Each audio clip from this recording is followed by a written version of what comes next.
Mobile devices in digital transformation, how to become a better project manager, and IT gotchas in digital transformation. Those are just a few topics we'll cover here today in episode number 130 of Transformation Ground Control. This is Transformation Ground Control, your source for all things business, technology, strategy, and change. If you're growing your business, leading change within your organization, or undertaking any sort of operational or technology change initiative, this podcast is for you. This show covers what you need to know about digital transformation, organizational change, operational improvement, and business growth. 5, 4, 3, 2, 1. And now, here's your host, Eric Kimberling.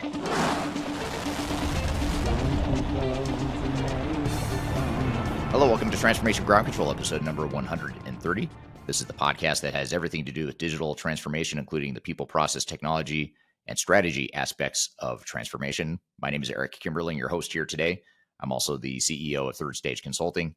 We're an independent consulting firm that helps clients throughout the world reach their third stage of digital transformation success. And my co-host here with me, as always, is Cheatham. Kyler, welcome to the show. Thanks for having me. Excited about today's episode. Me too. I'm excited. This is going to be a great episode. Some great guests here today, great topics.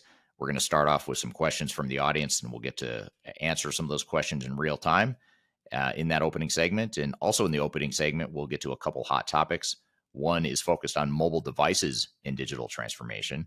We'll also talk about kickstarting digital transformation in the healthcare industry. And then later in the show, after that opening segment, we'll have our first guest, Adriana Girdler, on the show, who is an efficiency and a project management expert. She'll be on the show to talk about how to be a better project manager in general, whether it's digital transformation or any sort of complex project. We'll talk about what you can do to be a better project manager and some of the things to think about and some of the various nuances of being a good project manager. And then finally, last but not least, later in the show, we'll have Amanda Patterson from the Third Stage Consulting team. She'll be on the show talking about IT gotchas during digital transformation. So we'll talk more about the IT nuances of transformation and what are some of those things that oftentimes get overlooked but end up surprising you as part of a digital transformation. So be sure to stick around for that. But before we get to our guest, a quick reminder, you can find new episodes of this show every Wednesday on LinkedIn, YouTube, Facebook, and Twitter, as well as audio podcast platforms throughout the world, including Amazon Podcasts, Google Podcast, Apple Podcast, etc. So be sure to subscribe there if you don't already. So that being said, let's jump into some of these questions you have for us, Kyler. Yeah, absolutely. Well, I have my question jar here. And if you are not familiar with the question jar, you can comment on any of Eric or Third Stage's social media platforms on any of our content with the hashtag #AskEric. And I will pull all of those questions and we will address them in future episodes. So let's get into it. So this one is from Eric, your YouTube channel, and it asks, what are the 3 stages in business transformation? Is stage 3 digital, but what about 1 and 2? So let's focus on kind of explaining the 3 stages of digital transformation. Yeah. So generally when we talk about the 3 stages of digital transformation, which is where the name Third Stage Consulting comes from, there's first of all, it's helpful to understand that it's a rocket launch metaphor. And so when you launch a rocket into space, typically, historically, what happens is you have 2 stages of booster that gets the rocket up into space, but then the third stage boost is what gets it up to its ultimate height and speed. And so we thought that was a good metaphor for digital transformations, because if you think about transformation, you're fighting gravity, you're fighting inertia, there's a lot of risk, complexity, et cetera. And so the first phase, or the first stage, I should say, is the one that's the most dramatic failure. You know, if a company doesn't get past that first stage, those are the ones you read about in the news. Those are those massive failures where they never really launched anything. They spent a lot of time and money on a transformation, but didn't get anywhere with it. And although those are more catastrophic than other types of transformations, they're actually pretty rare. They're not that common, but when they do happen, you hear about them in the news, especially if it's a big company that spent X millions of dollars, or in some cases, hundreds of millions of dollars on a transformation, but they have no results to show for it. Small minority of projects, but very catastrophic. The bigger risk is sort of getting into that second stage where they made it past that first stage. They were able to deliver some value, but the value was very underwhelming. It went over budget, took too long, left the organization in a state of chaos, short term or long term. So that's sort of that second stage risk that most organizations get caught up in. And I'd say 80% or so of organizations get stuck in that second stage. And so the third stage is really being able to reach that ultimate end state that you're trying to get to, of on time, on delivery, and getting the business value you expect. It's not to suggest that those projects are easier or it's done easily, but it is a situation where the organizations actually get to that third stage. So that's how we sort of define those three stages and really focusing on helping our clients reach that third stage of success and navigating the risks and complexities of those first two stages. Absolutely. Definitely something that we focus on here that's kind of unique in the industry, right? Not just let's turn your go live on and goodbye, good luck to you, right? Really maximizing the business value of your new technology. Yeah, absolutely. All righty. This is an interesting one, which is system specific, about Odoo. So Odoo is popular because of their marketing strategy. The client becomes the reseller and then recommends Odoo to prospects. What do you think of this overall unique strategy? Well, first of all, I'd say I agree with the comment that Odoo is good at marketing. They are extremely good at marketing. They're also very good at building a very passionate following behind their product. And I think a big part of that probably is this unique marketing and affiliate program sort of model that they've developed as a company. I see no problem with it. I think it's a brilliant marketing strategy. I think the key though is if you're an objective buyer in the industry and you're thinking about, what kind of technology is going to be the best fit for my organization, you might look at Odoo, of course, and you might look at other systems out there as well. And you might get a sense that, people are really passionate about Odoo. And there's a lot of, I call it Kool-Aid being drank in the Odoo ecosystem, which is not a bad thing, but it can create a bias if you don't check it, or if you don't sort of validate that there's relevance behind that passion and that bias, if you will, for Odoo. So as an organization, you have to take it into account, but also look past that and say, okay, well, let's just look at the product itself. And is it a good fit for what we're trying to do organizationally and strategically? So I think it's a good thing. I have no problem with it, but it just creates an unintended dark side, which is how do you see past the passion that people seem to have for Odoo? Because it may be a good fit for your organization, but it could also be a terrible fit. And you don't want to be tainted or biased by the fact that so many organizations out there are very passionate about the product. Same can be said for SAP. There's a lot of people out there that love SAP. There's a lot of people that hate it too, but there's a lot of people that just love SAP and swear by it and think it's the best thing since sliced bread, especially for large organizations. And so if you start to hear that echo chamber of reinforcement, it could create a bias unintentionally that you've got to look past. And that's true for any software vendor. Absolutely. Understanding your unique requirements and needs is really that first step to understanding the best system for you. And if you do have more questions about Odoo or software comparisons in general, you can head over to the Third Stage YouTube channel or Eric's YouTube channel. We have a variety of different comparisons, as well as kind of our independent and technology agnostic overviews of the weaknesses and strengths of each system. Yeah. All right, let's do one more here. Ooh, this is a good one. This is from your YouTube channel, and it says, so we know leaders must be the face of the digital transformation project, but what if leadership isn't bought into the need for organizational change management? Well, that's a good question. A lot of leaders are not bought into the need for organizational change management. I think, first of all, it's good that you recognize that they aren't bought in. If that's true, if they're not bought in, it's important to recognize that and know that you've got a problem you've got to deal with. Because if you don't overcome it, if you sort of brush it aside and assume that you can just power through the implementation or power through the transformation anyway without the buy-in and support for change management, you're going to be setting yourself up for failure. So the sooner you can get the organization and the leadership from the organization on board with change management, the more effective you're going to be as a project team member and as an organization as a whole. So my recommendation is that, first of all, you have to educate and educate to leaders why change management is so important and why this is not just an IT project. A lot of times executives think it's the same as, if we're a digital transformation is the same as if we were going to roll out a bunch of new laptops or a Windows upgrade or an Outlook upgrade through the organization. Those are never easy, but relatively speaking, those are easier initiatives than a digital transformation, which is a broader based, more all encompassing change to a business that a lot of leaders don't understand. So a lot of times it's helping paint the picture of what this transformation really means and what the impact is to the organization.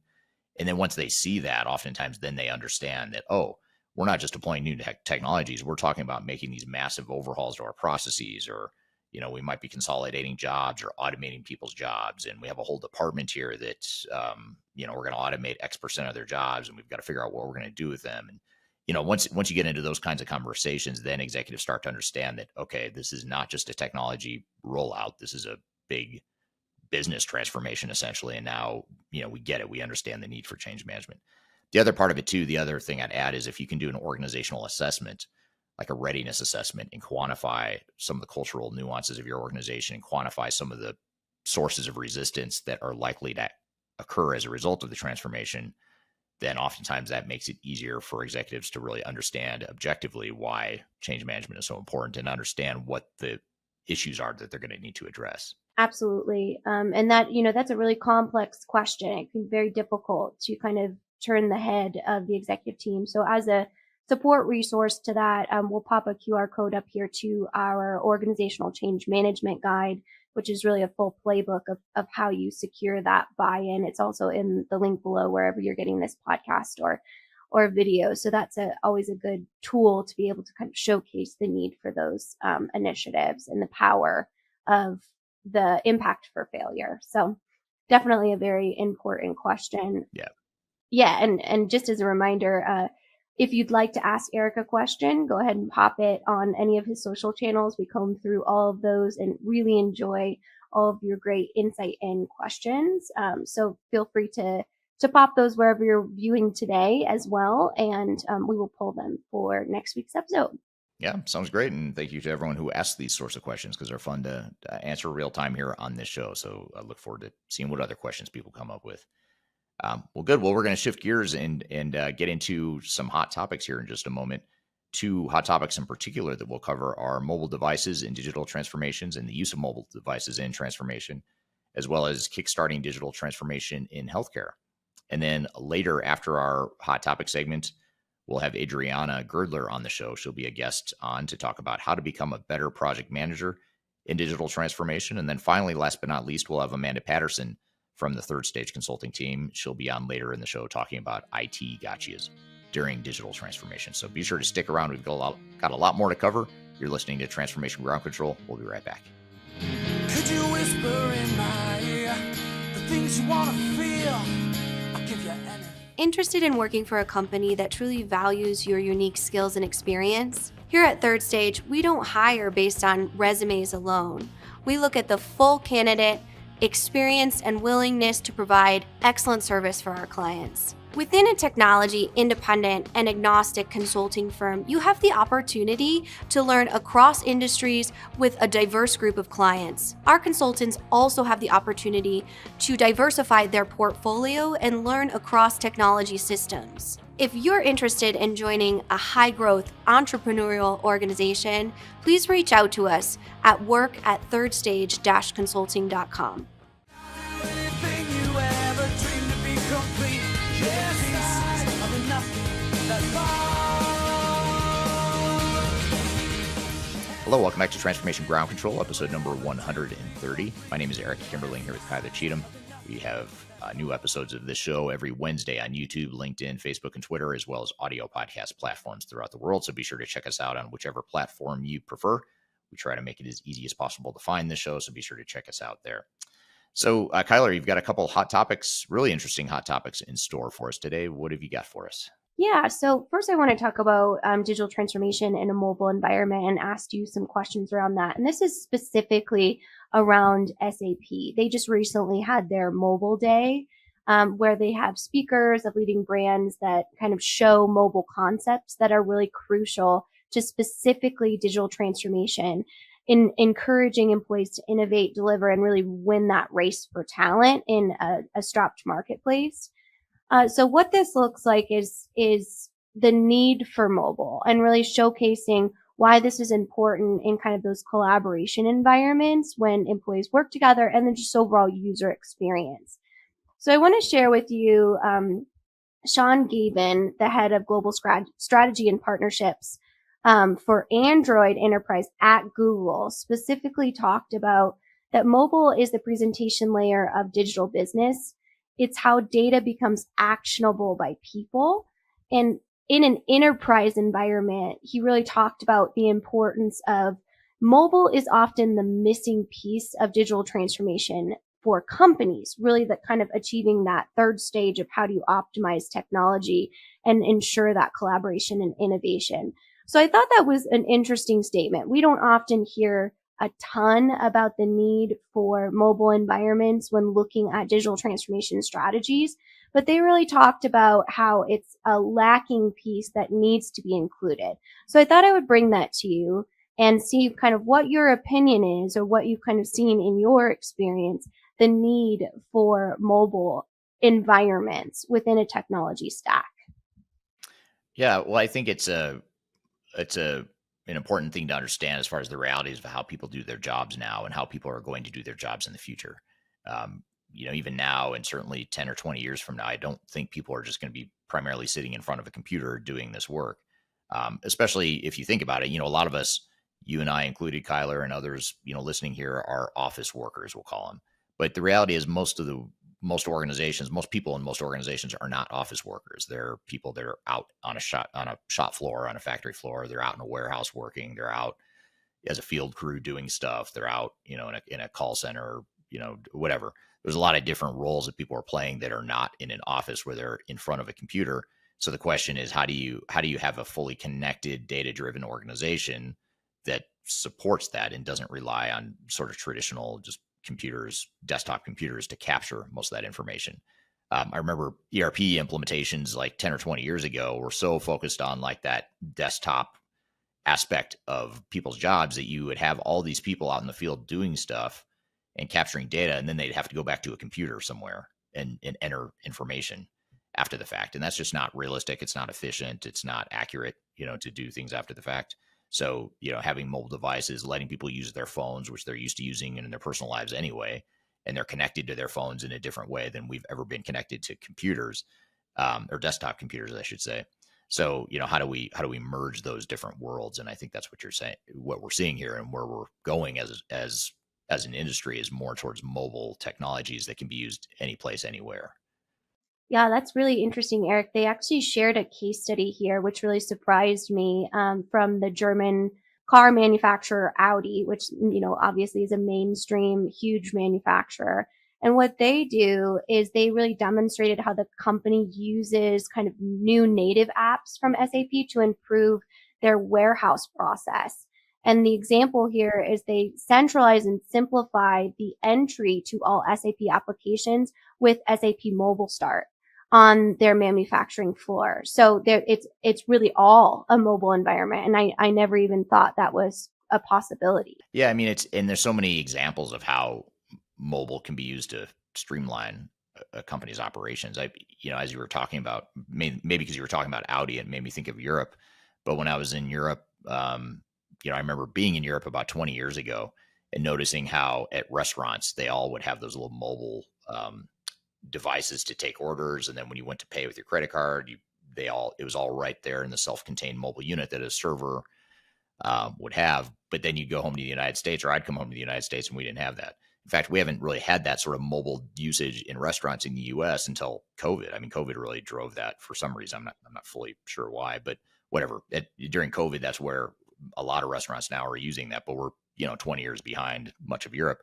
So it's just I bring that up because that's sort of like a common consumer facing process that has been automated over time. And you look at a company like Audi or any manufacturer that has thousands of people out doing stuff in different parts of the organization, physically different parts of the organization, And for us to collect data and capture real-time data, we have to have a way for those people to capture data and do their jobs wherever they are without having to rely on them to come back and remember what they did or look at a piece of paper and re-enter stuff into a system centralized. Yeah, definitely those manual processes as well. We were just talking to a client the other day that was telling us about every kind of inventory change that they made to their custom manufacturing process. They wrote it down and gave it to this one stakeholder that now has to implement it into the system. And so that's still is very prevalent right now in kind of the digital transformation needs across the globe. So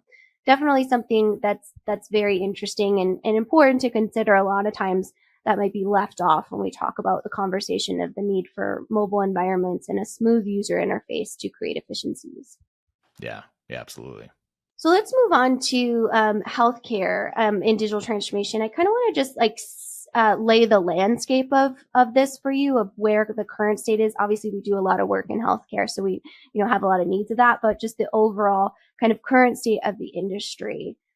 So they're having obviously a huge transformation since the COVID-19, which accelerated digital transformation across all healthcare, from telehealth to needing to transfer records to EHRs. All those different types of needs and requirements really transformed that forced transformation. But there's another layer to this that talks about healthcare worker burnout. And there's a stat from this study that says there's an estimated of 10 million healthcare workers in shortage by 2030, which is pretty staggering.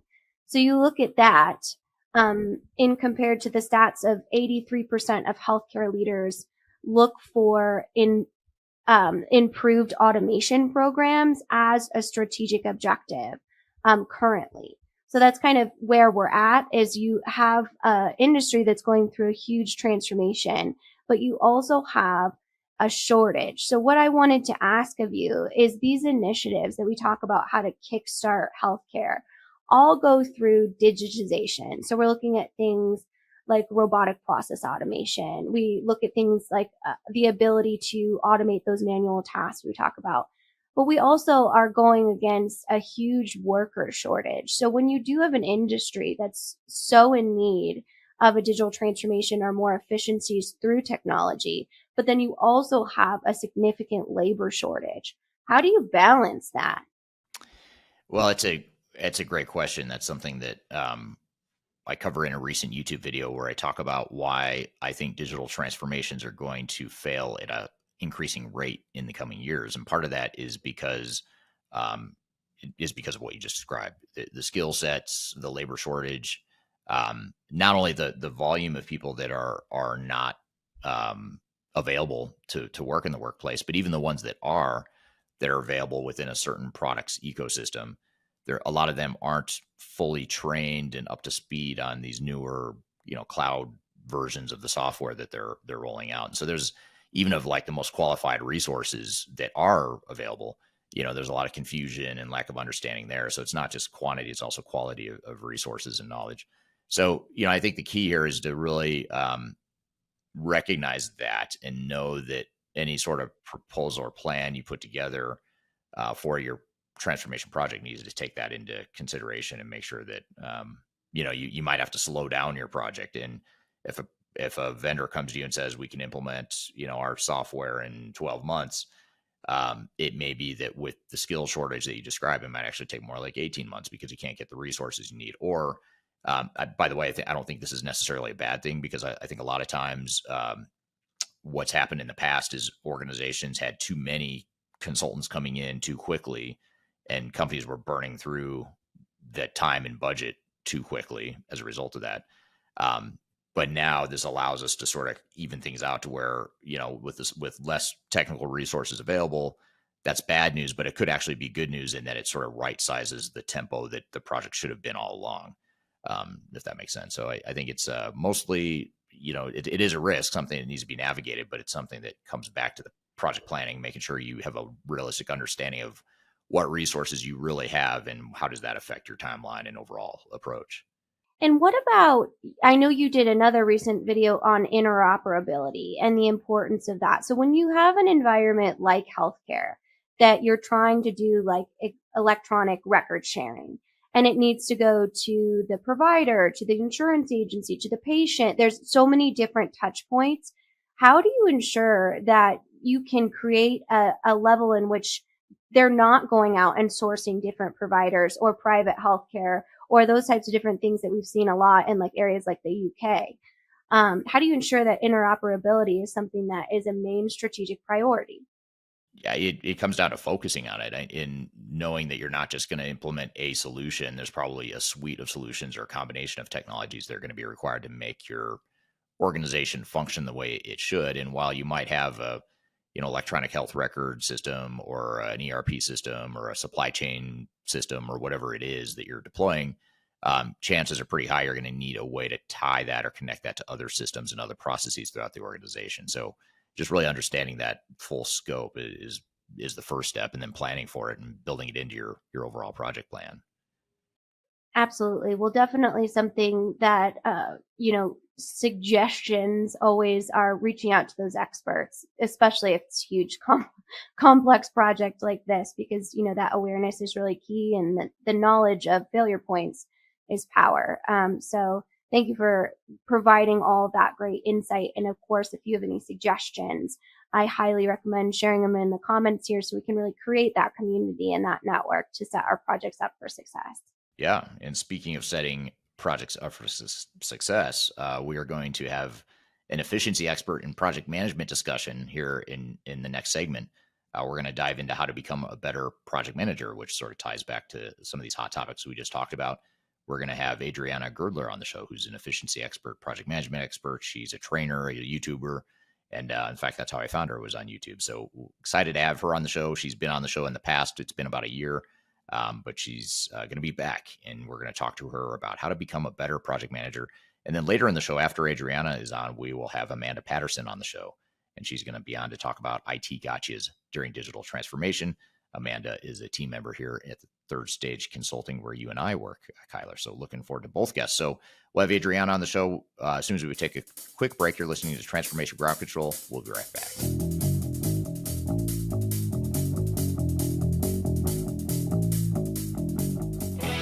If you are aiming for transformation success, turn to Third Stage Consulting Group.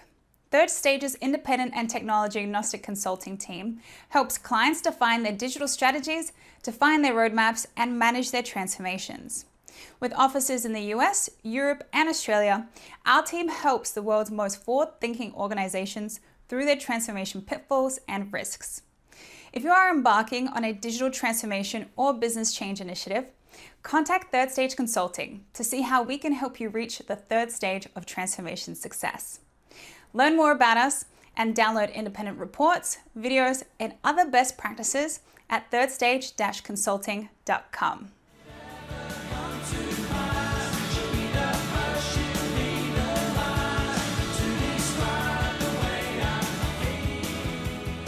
Hello, welcome back to Transformation Ground Control, episode number 130. My name is Eric Kimberling, here with Kyler Cheatham.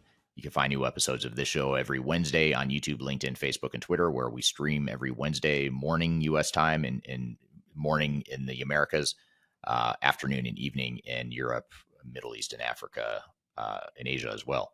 So be sure to check us out there. And we also, on Wednesdays, release this podcast in the audio-only version on all the audio podcast platforms throughout the world. So be sure to check us out there. So I'm excited for our next guest, a return guest coming back for her second time. She was on before to talk about sort of the basics of project management about a year ago. I think it was in September of last year. If you go back to Transformation Ground Control, back to about the September timeframe, you'll find the episode where she first made her debut appearance on Transformation Ground Control, and now she's back. This time to talk about project management again, but more specifically, how to be a better project manager. How can you sort of fine-tune and master this really complex but important profession that is project management. So all that being said, Adriana, welcome to the show. Well, thank you so much, Eric. Always a pleasure to be chatting with you and your audience. And I'm from Toronto, Canada. Great. So we've got Toronto, we've got Denver, we've got already Greece. People mentioning here coming in from Greece, Toledo, Ohio, Daytona Beach, Florida, another from Denver, Colorado, New York City. Egypt, Saudi Arabia, Miami, Florida. So people from all over the world joining here today. Thank you for dropping in the chat where you are today. Fantastic. So this is your second time here on the show, Adriana. So I'm really excited It to have you back. is. Well, thank you so much for inviting me back. It was a great conversation the first time and such an engaging audience. So I'm really looking forward to this one as well. As we were preparing for this conversation, I was going back to my notes to see, what did we cover last time? What were the major threads we covered? And I thought it's been a few months, but it's been almost a year. So time really does go by really fast. I had to go way back in my notes to find the conversation. Isn't that crazy? It is crazy. So glad, better late than never, I suppose, but great to have you back. And maybe just to start, for those that weren't part of that initial conversation you and I had, or if they just forgot, maybe tell us a little bit about your background, who you are, what you do, how you got in this role, all that good stuff. Absolutely.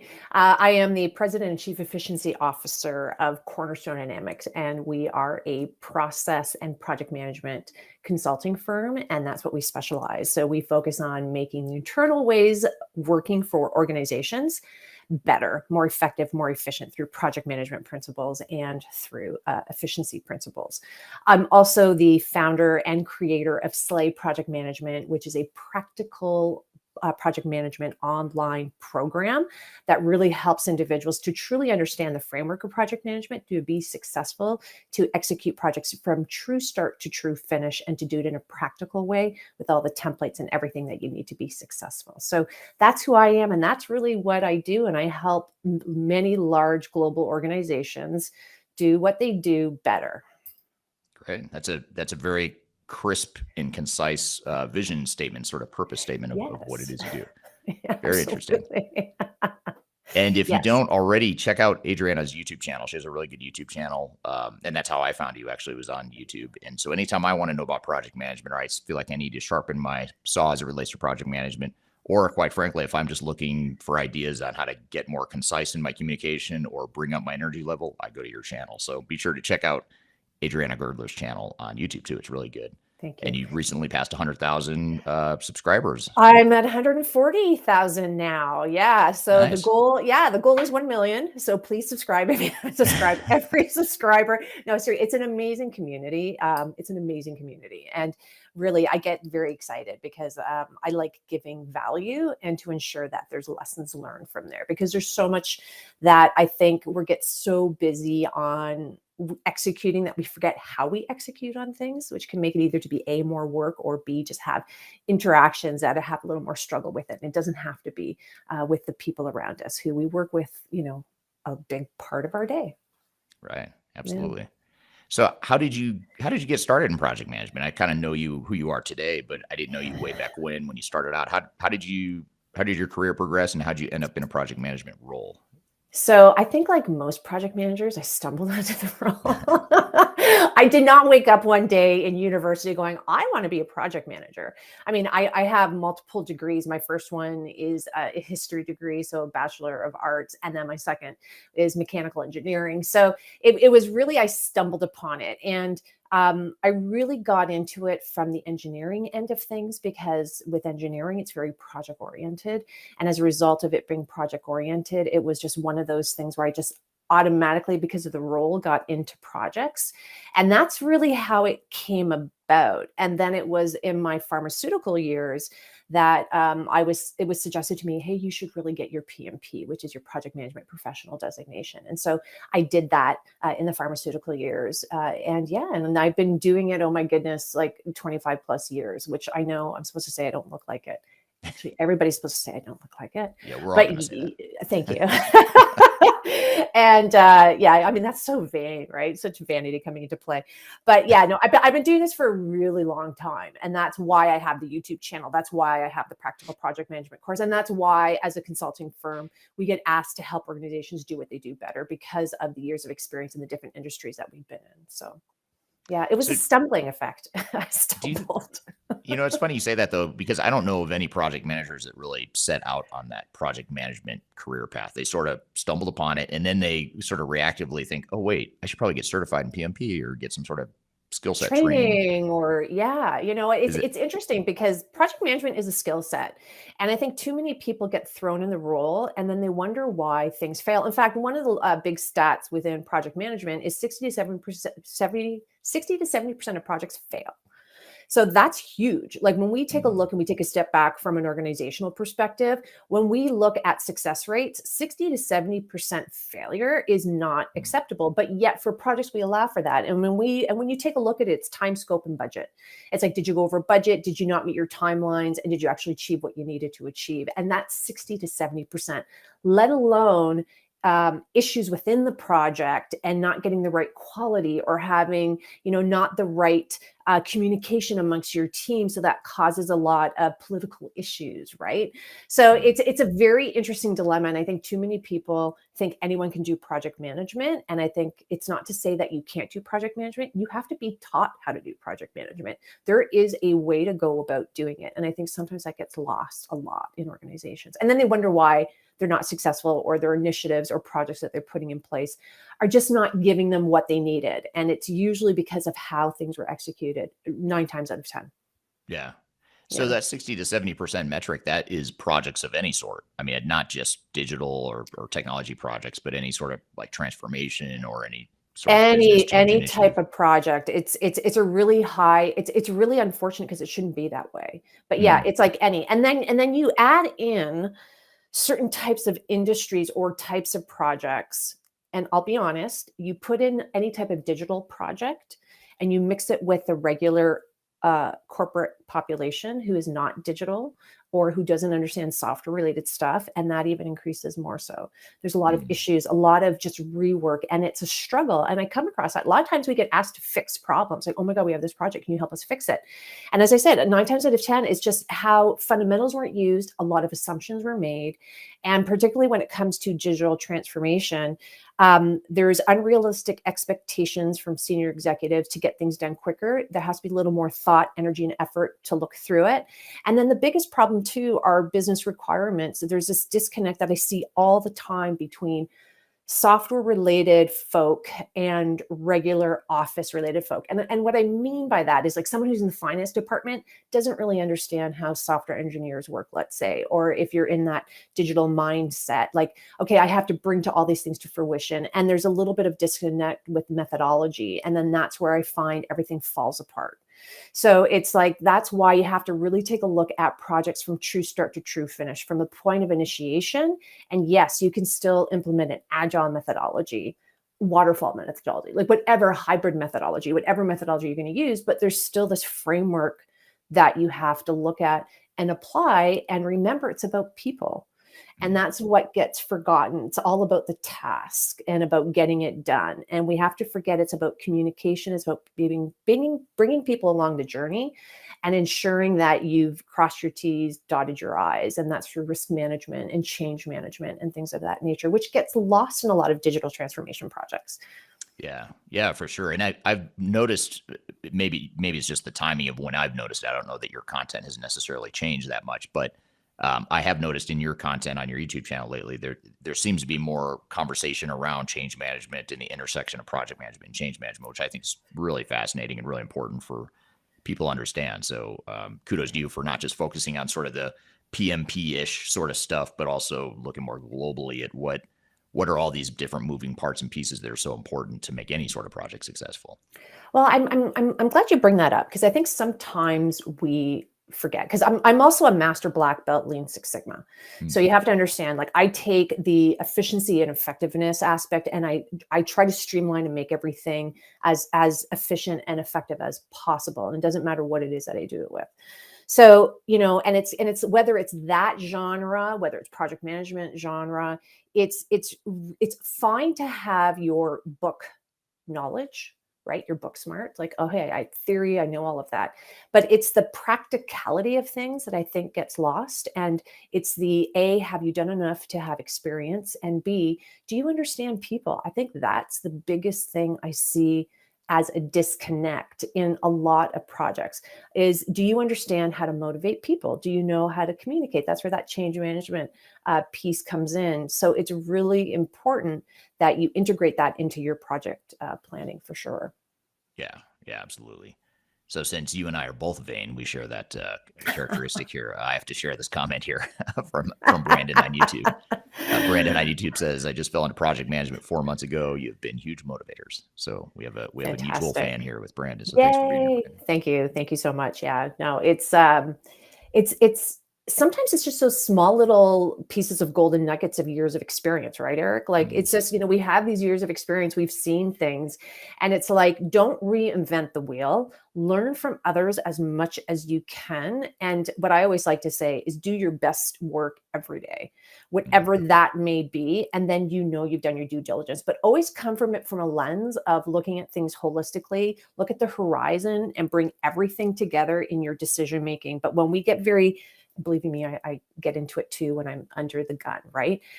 Pressure, looking at one thing, and we're forgetting that there's other things outside of our peripheral vision, which has impact on what we're doing. And if we're wondering why I did this, I executed it, why didn't it work well, or how come it wasn't received that well, is because we forgot to take a step back and we forgot to take a look at the peripheral vision. And that becomes really important in digital transformation type projects, because I promise you, there are so many people who are impacted by these types of digital transformation projects that they will make up their own story. And you need to nip those in the bud in order to ensure successful implementation, because you can have great implementation, but if people haven't bought into it, it will fail afterwards after the go live. It's quite fascinating, and you will struggle and you're wondering, this is so simple, it makes sense, but why is it that people aren't buying into it? Because you need to do that work during the project stage and get everyone into the framework of it. Yeah, and you're sort of touching on call it the art of project management versus the science of it, because I'm so sorry. I got to do a shout out. Stuart's on the call. Stuart, I'm giving away. He's another YouTuber, by the way. Great channel to check out. So, oh my gosh, Stuart, I just saw your name. So, hello. It's a community. It's a community. Anyway. He is, yeah. Because I've seen his name, and I am familiar with Stuart from his engagement on the platform. Yeah, here. he has really good stuff too. We're here with Adriana Girdler talking about how to become a better project manager. We've got a lot more to cover, so be sure to stick around. We'll be right back. You're listening to Transformation Ground Control. When I wake up, well, I know I'm gonna be the man who wakes up next to you. When I go out. Hi, this is Eric Kimberling with Third Stage Consulting and your host of Transformation Ground Control. I want to encourage you to read our Guide to Organizational Change Management. It's a free report or a free guide that we published. It's one that I actually wrote that talks about best practices and lessons learned as it relates to change management.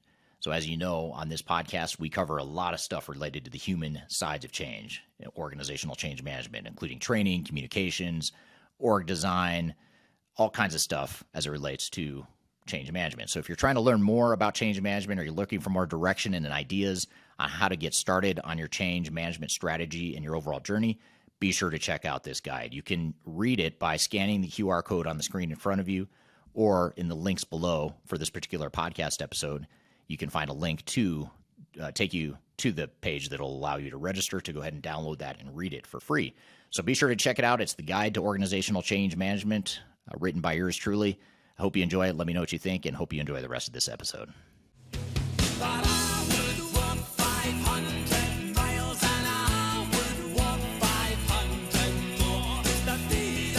Hello, welcome back to Transformation Ground Control, episode number 130.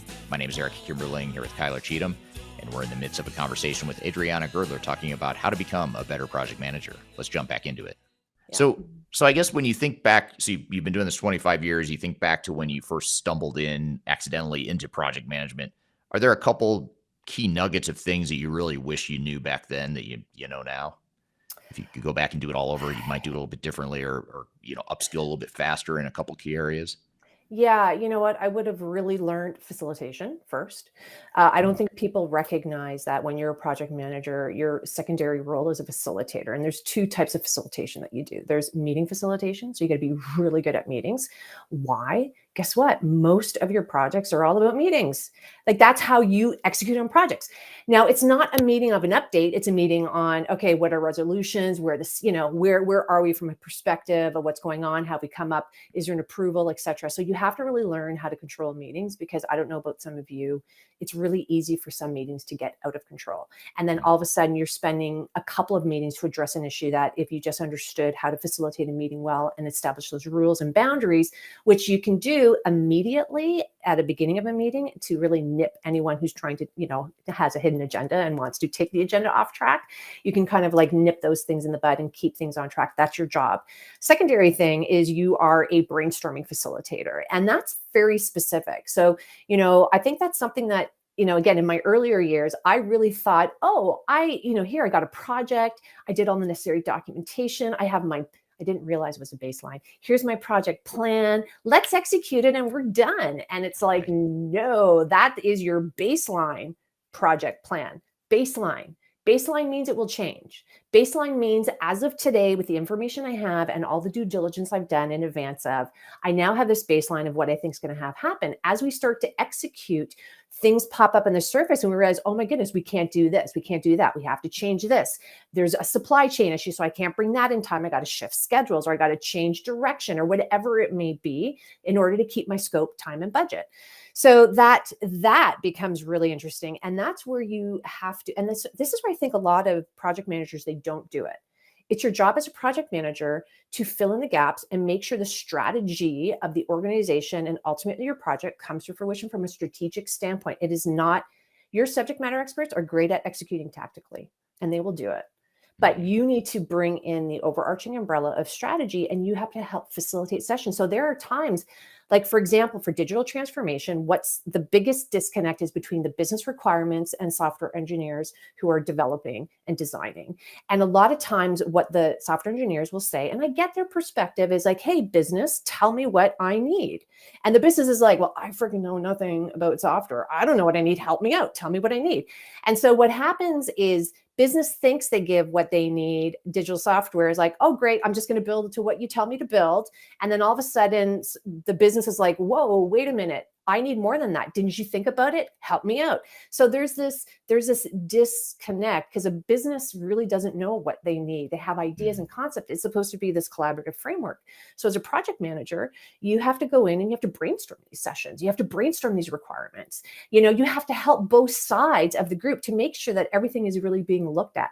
That is what happens in really good projects. And then you do that throughout the life cycle of the project, because there may be other things that pop up that you have to brainstorm solutions for. So learning how to facilitate, oh my goodness, freaking huge. Sorry, I shouldn't, that's like my swear word, which I would actually, I swear a lot more than that. But anyway, I was going to say, that's my version. clean, that's my PG version. No, that's funny. Well, you're touching on though, a couple things. One is that, you can be a project manager and check all the things on your checklist and hit all your milestones. And on paper, you could have a quote unquote successful project. Mm-hmm. But if you don't do the things you just described, a couple things you described facilitation. And then a moment ago, you described sort of getting the buy-in of the organization. Those are two art, it's more of the art of project management versus the science of project management, which is a topic I'm really fascinated by, because I think a lot of project managers tend to focus on the science of project management. Did I hit a milestone? Did I complete a task? Yes or no? But they don't necessarily understand the shades of gray of, we completed this milestone, but we didn't do it very well, or we didn't do it well enough to really say that we can declare victory. And knowing that is like, how do you do that as a project manager? You know what I mean? Like, as far as knowing that, technically we completed this task, but we really didn't. So that's experience, right? And then when you said to me, what do I wish I knew back when that I know now? And that would be to understand more about team dynamics, because again, like where I am today, believe you me, is a lot of trial and error. So, why now when I go into projects, I really am succinct. I can go very quickly. I can organize. In fact, people tell me I make it look easy all the time. I'm like, okay, just recognize I have over 25 plus years of experience doing this. Right. So I see patterns. That's my engineering mind. So I see patterns. So I know what to put in place for these patterns. I've seen this stuff. It just so happens to have a different, deliverable. It just so happens to have different departments, but I promise you the patterns are still there. So if I understood a little bit more of team dynamics psychology, which by the way, I love, I actually read now a lot of psychology, because again, I could have the perfect framework, all the right documents, but if I still have a team member who's not delivering, again, project managers, no one reports into you. Nobody reports into you. Yet you have to report into all these steering committees, senior executives, ensure things are getting right. So how do you motivate people who have other activities on their plate as well, not 100% of your project? And how do you get them motivated? And so that's where I would really talk to the psychology, the understanding, emotional intelligence, picking up on cues. I've gotten more information through body language than I do through vocally. And it's something where with virtual meetings and global teams, it's sometimes difficult when everyone has their camera off. Right. Right. So that's good. Yeah. So little things like that, like turn your camera on. Yeah. And again, there's people who are like, no. Yes. I don't have to. It's my choice. My background is messy. I'm like, Right. well, and it's an interesting dilemma for organizations, because I do give people choice. I explain why I'm asking. So that's probably the big thing, is I do a lot of whys. Here's why we're doing it. Here's why I'm asking you to do this. And then people kind of get it. I go, look, I get more information from you with your camera on. I can see whether you're agreeing with me or disagreeing with me, but I'm letting you know, if all the cameras off and everyone's going, yes, Adriana, yes, Adriana, yes, Adriana, then I know there's some of you who have no clue what you're saying yes to. Like, I know that, because I then have to do these extra meetings after the fact. And I'm like, seriously, I'm an efficiency person. Like, that's a waste. We deem that a waste in the system. Right. And now now I have to do, seriously. So, for smaller core teams, great. I find the larger teams, there's a little more challenge with it. And I feel for organizations, because, in all honesty, when you're in the office, do you like hide in the corner and turn your back to everyone because you don't want to show your face when you're around a boardroom table for a meeting? Do you do that? Yeah, no. No. Yeah. No. So why is that acceptable virtually? Right. Still a meeting. It's just that it's a tool and a technology we're using. It's fascinating. If you're doing work in a meeting, then you should be at that meeting. Right. Well, I was just going to say, I think Do you that's know what why I mean? people are multitasking. So that's why they Yeah. don't want to be on camera necessarily. Yeah. Well, and if that's the case, be honest and, say to the facilitator, which is why I talk about facilitation. You have to know who to invite, what exactly you're doing, what's your agenda, because if people know that your meetings are productive and have a purpose, they will join and they will turn the camera on and they will do what they need to do. If they feel it's just the same old, like a status update meeting, or we're just going through the motions of stuff, then they won't turn it on. So there's something where you have to look to yourself and say, how much am I contributing to this issue as well?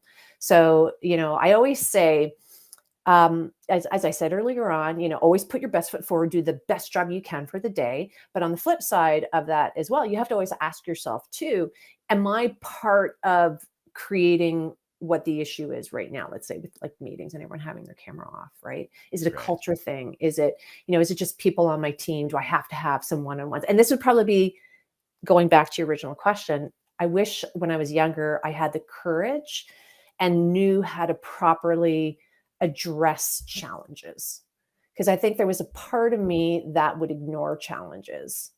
And I see that a lot in the younger generation, is they don't know how to address challenges. And instead of addressing them and learning it, because it's a skill set, a very powerful skill set for all relationships, professional relationships, personal relationships, they walk away. Right? They walk away or they don't address it. So it's very interesting. So, again, that's that whole psychology. How can I properly, respectfully, and professionally, Eric, challenge you and address a difficult situation because you're not delivering? That's not easy to do when you're young and you have someone who's older than you, who's a subject matter expert on your team. Right. So, but there's a way to go about doing it. Yeah. Way to go about doing it. Yeah. Well, and back to what you were saying about facilitation and sort of understanding and asking questions, those sorts of things can oftentimes draw out sources of misalignment, or it builds credibility too by asking those questions and facilitating well. We're here with Adriana Girdler talking about how to become a better project manager. We've got a lot more to cover, so be sure to stick around. We'll be right back. You're listening to Transformation Ground Control.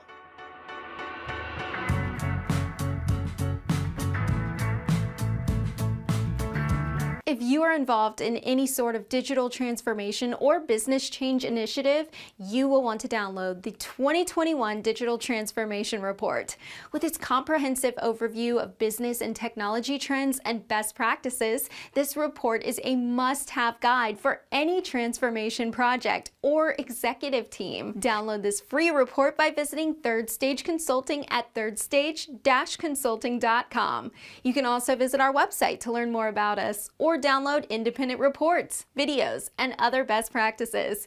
Again, visit thirdstage-consulting.com today to learn how to take your transformation to the third stage of success. I'm gonna leave it all out there tonight. I'm gonna leave it all out there. Hello, welcome back to Transformation Ground Control, episode number 130. My name is Eric Kimberling here with Kyler Cheatham, and we're in the midst of a conversation with Adriana Girdler talking about how to become a better project manager. Let's jump back into it. Here's a question from, well, first of all, let me start with a comment before I get to the question, but this is from YouTube, this comment here, that is, this energy from this live is infectious. So thank you for being so infectious, Adriana.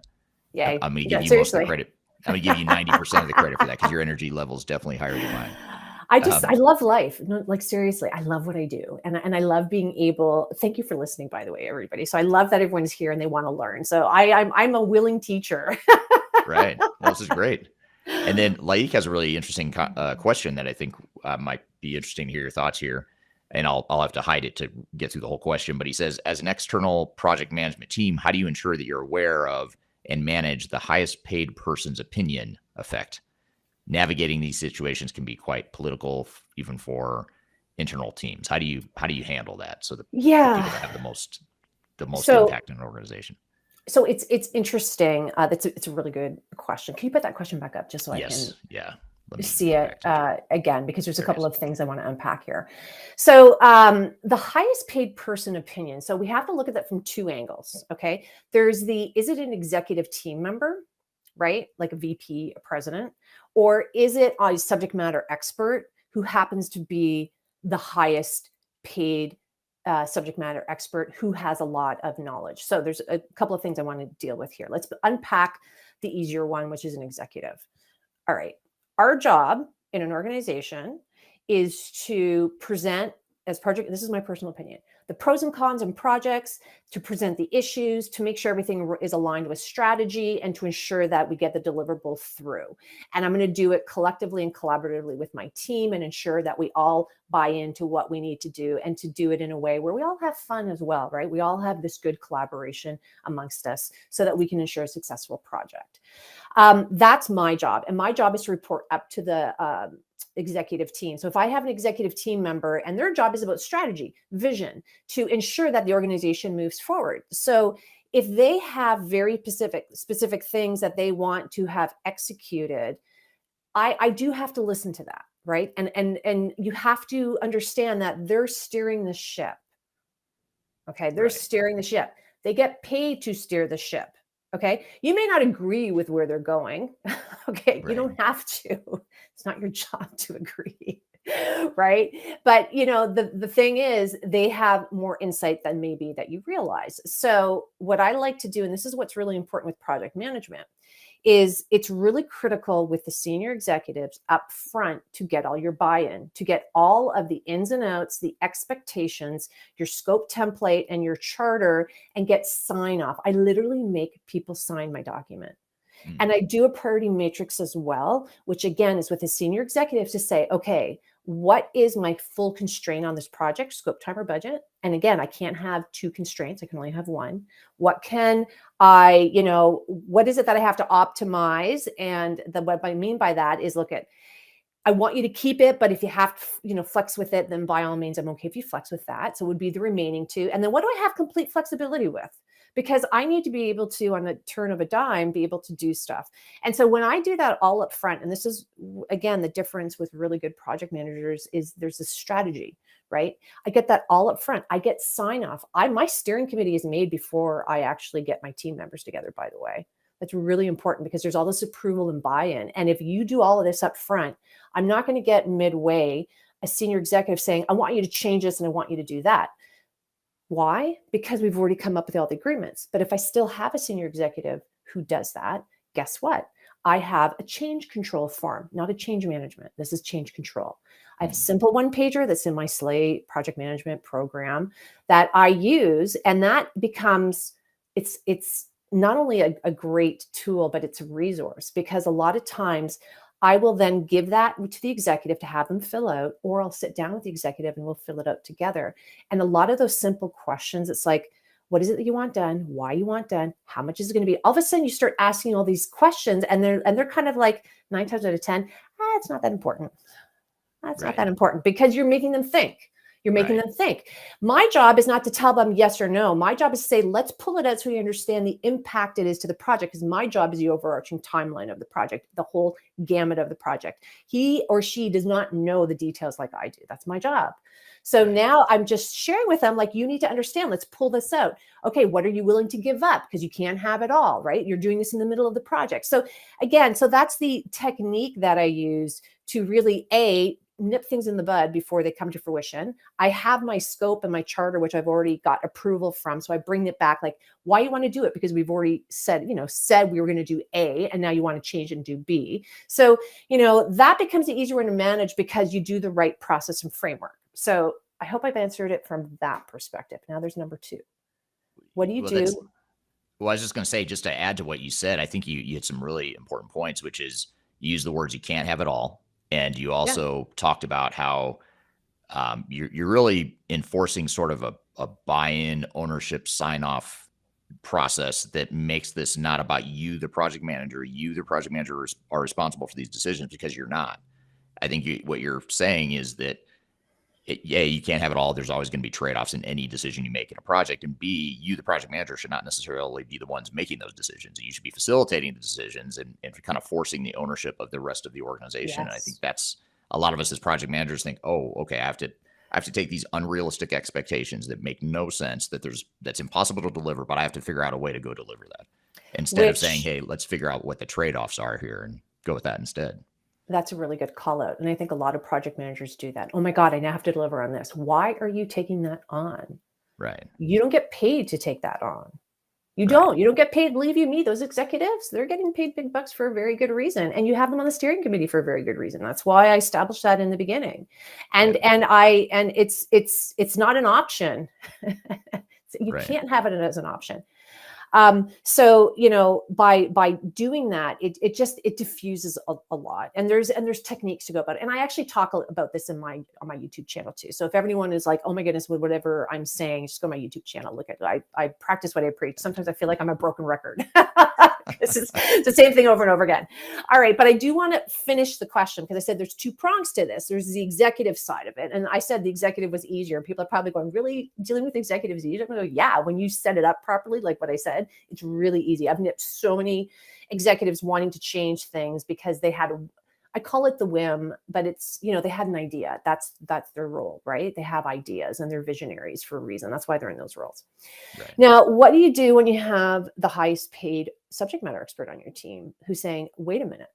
Now, you have to understand a couple of things. I'm going to make some assumptions. Highest paid team member usually is someone who has a lot of experience. Mm-hmm. Usually has a lot of experience. When you're getting paid a lot more money than someone else, let's say for doing the same job, it's because they have a lot more experience. They know how to weather the storm. They've been through storms, and if they have to, they can, come to the table and know how to deal with that. Those who kind of get paid less, yeah, they can execute in good weather, let's say, but when it comes to the storm, do they know how to do it, right? You get paid for the full gamut. We hope, like insurance, you don't have to use it, right? But that's a difference. So that subject matter expert has a lot of pull and a lot of weight, actually, in a project team. And so, when they start saying, no, we shouldn't do this, there's a couple of things that need to happen. This is where your facilitation skills really come into play. This is where you stop everybody and you go, okay, wait a minute.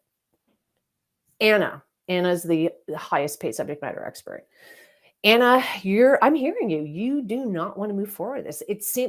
Let's talk it out. Okay. What's going on in your experience that you feel this way? Because she obviously has a really good idea as to what's going on.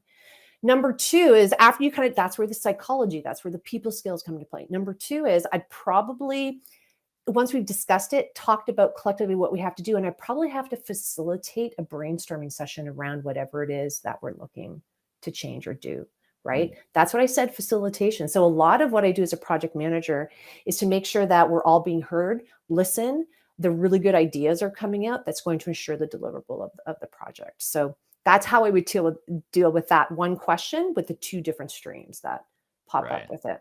That's great advice, and it's a great question too, and it's good to recognize that, because I think what we're touching on here is sort of the internal political forces that can derail a project if you don't know how to manage them, if you don't know how to push back tactfully and effectively on some of those internal dynamics, because those can really take over a project. I mean, I'm sure you've seen it too, where those internal politics and dynamics and misalignments and unrealistic expectations, all that stuff gets shoved onto the project manager, and then the project manager is in a no-win situation where no matter how good you are, you're not going to win in that situation if you don't do the things you just described as far as facilitating and overcoming those.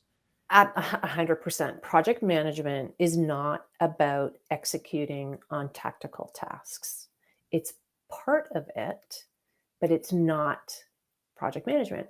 Project management is understanding strategically everything that you need to do from a scope, time, and budget perspective to bring a deliverable to fruition with a group of people, and to do it in a way that's collaborative and respectful, and to bring about the idea so you do it in good quality.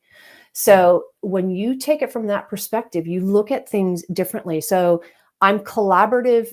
So let me put this in place. I'm the project manager. At some point, like, I'm collaborative in nature with what I do, but I also let the team know at some point I have to say, stop, this is what we're doing. Like, at some point, I also have to come in and be a decision maker, right?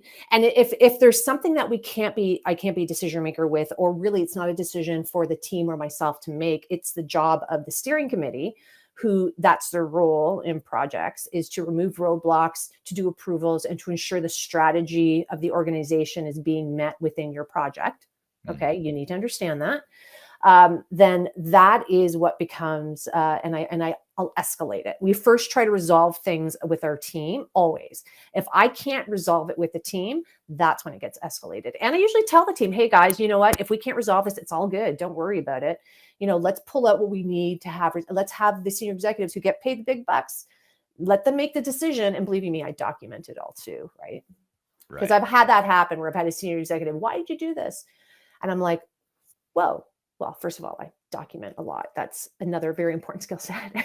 Right. I document it, and then I share, and I have the paper trail. So it's now to a point where I do projects and I just say, guys, would you want to see it?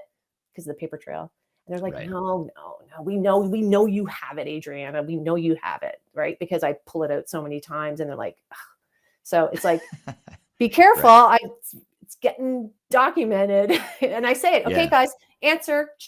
What's the answer? Because it's getting documented, right? And those are just techniques, because people forget, right? People forget, and it's just your job to remind people. When things get tough, and these projects are always difficult, if you're a project manager on a project, chances are it's a complex project. It's difficult. It involves change. A certain subset of the organization may not necessarily want to go through the change. So it becomes easy to start pointing fingers and looking for a scapegoat. And I hate to say it, but as a PM, like, part of your job has to be to CYA. Like, how do you, everything you just described, even though it's not the intent of what you just described, it is a CYA, or cover your ass mechanism, which is, absolutely, no, I didn't make this decision. This wasn't my decision. This was your decision, the business's decision, and we are executing on that. And if we need to change it, then this is what it looks like. But you know what I mean? Like, you're sort of taking that bullseye off you personally and making it about the organization. Well, yeah. I mean, you take away the emotional charge is what, so like, when you prep things properly, you document things properly, and you follow a really good framework, and you follow the process, as I said, within my program, Slay Project Management, that then allows for you to have everything that you need at the proper place, time, so you can go in, and you're right, cover your arse. Those that are offended easily, we'll change the word. For those that are offended. So, okay, because here's something what I don't think people realize. Work is work, right? We have great rapport and relationships with people, but my colleagues, they're not my family. They don't love me unconditionally. They have their issues. They have egos. They come to the table with their own hidden agenda. So you know what? If I were to go in and think that everybody has my back, because that's how it is, that's not the reality of life. I mean, you can take a look even at our personal social media. Like there's trolls who troll and they don't have your, like, come on. Like, so you have to be smart about things. That's all. Like you have to be smart. And that's just over the years of doing, like, yeah, making sure that you document, cross the T's, dot the I's, as I like to say, so that you can just, again, I don't get upset. I don't get emotionally charged. I used to when I was younger. I took it very personally, very personally. As I get older, I have so much more patience and I don't take things personally anymore. Right. It's like, because I have a document, I'm like, well, wait a minute. Okay, let's go back to the beginning. Remember when we agreed to all of this? What changed? And then you start to, through psychology, you start to do the deeper dive and the dig to figure things out. And then, again, that's what distinguishes really great project managers too, because project managers will start to think like executives and they start to think of it from a standpoint of the strategy. And let's go back to the strategy. If we want to decide to change something midway through, there's nothing wrong with that, by the way, if it's thought through properly. And all of the things that need to be taken into consideration are taken into consideration. You can't change scope on me and add more stuff and expect me to meet the same timeline and the same budget. Ain't freaking going to happen. Right. And you know what? I'll tell an executive that. So you tell me magically, where's my wand? Because I want that for now, the lotto 40 lotto max number, because I'm going to be awesome. I'm going to, so like, where is it? Like, because anyone who understands, they know that that's not possible, right? Like there's constraints. So yeah. So anyway, I feel like I'm digressing. No, this is important stuff. And I would also argue that maybe organizations you work with don't always love you unconditionally, but I think the audience here loves you unconditionally. We'll have them comment on do we love Adriana unconditionally? So we'll have the audience chime in here. My family loves me unconditionally. My dog loves me unconditionally. And then that's about it. That's about it. That's funny. We're here with Adriana Girdler talking about how to become a better project manager. We've got a lot more to cover, so be sure to stick around. We'll be right back. You're listening to Transformation Ground Control.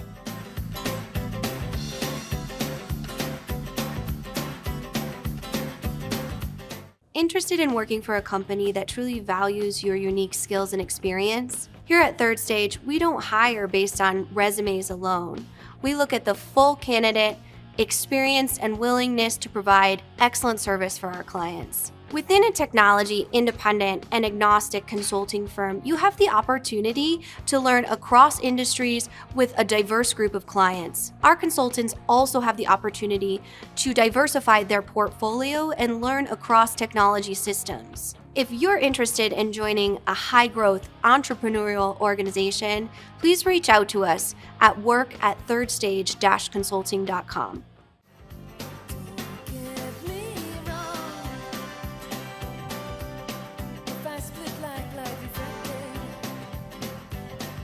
Hello, welcome back to Transformation Ground Control, episode number 130. My name is Eric Kimberling here with Kyler Cheatham, and we're in the midst of a conversation with Adriana Girdler talking about how to become a better project manager. Let's jump back into it. Well, a couple of audience comments here.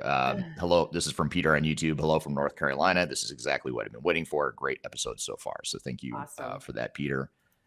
This is from Toyin from YouTube. Hello from New Jersey. Thank you, Eric, for all you do. Your channel is my go-to anytime of ERP-related projects. You do great work, Eric. Absolutely.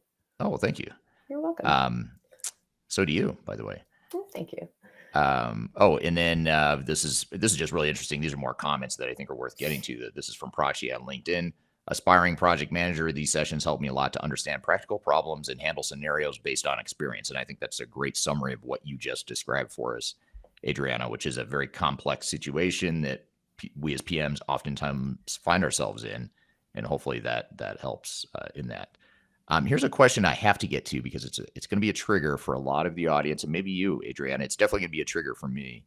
Okay. And this is from Twana on LinkedIn. Has the Agile methodology decreased the failure of waterfall projects? Okay. So I'm going to say stop comparing Agile and waterfall. Stop it. Ooh, I like it. Stop it. Because Some projects like construction must do waterfall. Okay, Adriana, what are you talking about? That's not I cool. can't, I Waterfall's not cool can't, anymore. I can't build a framework. I can't build a frame of a house on no foundation. Right. That's waterfall. So guess what I have to do? I have to dig my hole first. And I cannot proceed until I then get the frame, like the foundation done. Then after the foundation is the only time I can start framing. Now, inside the house, once the framing is all done, there may be some portions of my activities I can do in an agile methodology way, right? Right. But this is what the problem is. I don't know why people are pitting against the two. They're not, it's dependent. Honestly, when I find that, it's like someone wants to say, oh, we're better. It's not about being better. Be smart. Think of what tools, as a project manager, you take a step back. I use agile, I use waterfall, I use hybrid. I use whatever I need to use to make sure that the project and the people on the project are successful.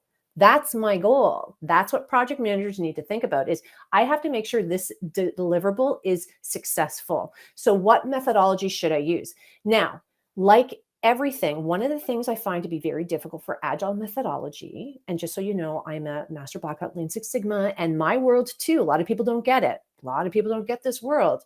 And it's a paradigm shift because it's a different way of thinking. Agile is a completely different way of thinking. And most organizations are not set up to support a true agile methodology. So they do hybrid methodologies. So that's why don't pit it. Don't say one is better. It's dependent upon who you are as an individual, your organization, the support the organization does, and the type of project that you're doing. That's all. That's all. Right. Agile, yes, has its benefits, 100%, and for certain projects, absolute must. Just like waterfall has its benefits, and for some projects are an absolute must. And then there's hybrid methodology. I'm seeing a lot of people doing hybrid methodology. So don't think of it from that perspective. As a project manager, you need to understand multiple methodologies. That's why I say, and this is for project managers, don't forget, agile waterfall is how you execute, not plan, execute. Right. And in projects, there's initiation, planning, execution, monitor, control, closing. So you still have this initiation and planning that still needs to be done, still needs to be looked at. This is where you look at strategically. Because if I was looking at the project, I'd probably, okay, I'm totally, that's a personal opinion. So I'm going to stop it. Some project managers start the project at execution phase, and that's where they get in trouble. That's all. So you have to understand there's a framework, there's a strategy. There's a strategy to it, right? And again, pick whatever methodology is going to work for you. So I hope that that's an answer that nobody was expecting. Yeah, I love that answer. I mean, it's sort of like knowing you've got this tool kit or a toolbox, and you just have to know which tools to bring in at what time. And one size does not fit all. And I think that's a great way to put it. Yeah, I know a lot of man. Can you imagine doing construction projects in an agile way? Yeah, like the plumber shows up on day one, he's ready to build the plumbing. Shit, you got no foundation. Total failure. Right? Yeah, but is that going to deliver you a house with plumbing faster if the plumber shows up on day one? No, probably not. No, right? So it's interesting. And anyway, so again, it's really dependent upon the project. Yeah, great point. Great question too. Thank you for asking that. Yeah, it is a great question because I think a lot of people don't know the answer to it, and there really is no answer. It's a tool in your toolbox. Right. Which I like that. Yeah, feel free to borrow it. You can steal that from me. I totally will. Free of charge. So this is from, I'm going to shorten his name just because I don't know how to pronounce it, and I apologize, but I'll call him Singh. This is from Singh on LinkedIn, and it's more of a comment, but I think it's a really good sort of recap or a summary reinforcement of something you said, Adriana. Distributing responsibility does tend to bring expectations down to earth.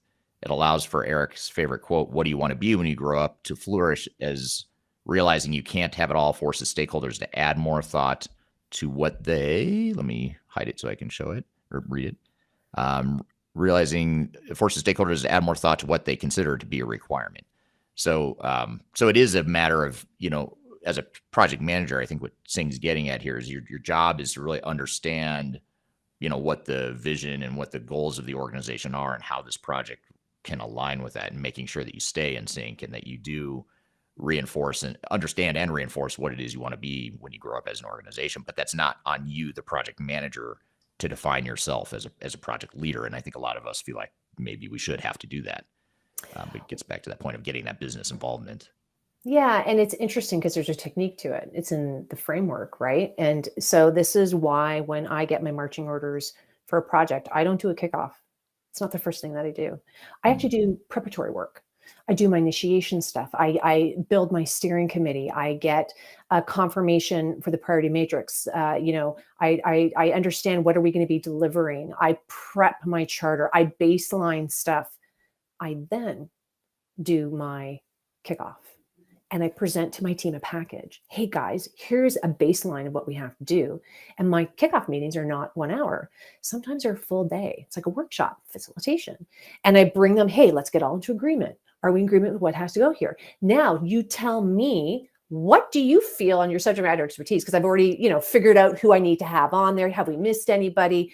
What is it that you feel that you're going to deliver on? And now I want you to build out your plan on how you're going to deliver on this. That's by an accountability from day one makes a huge, huge difference.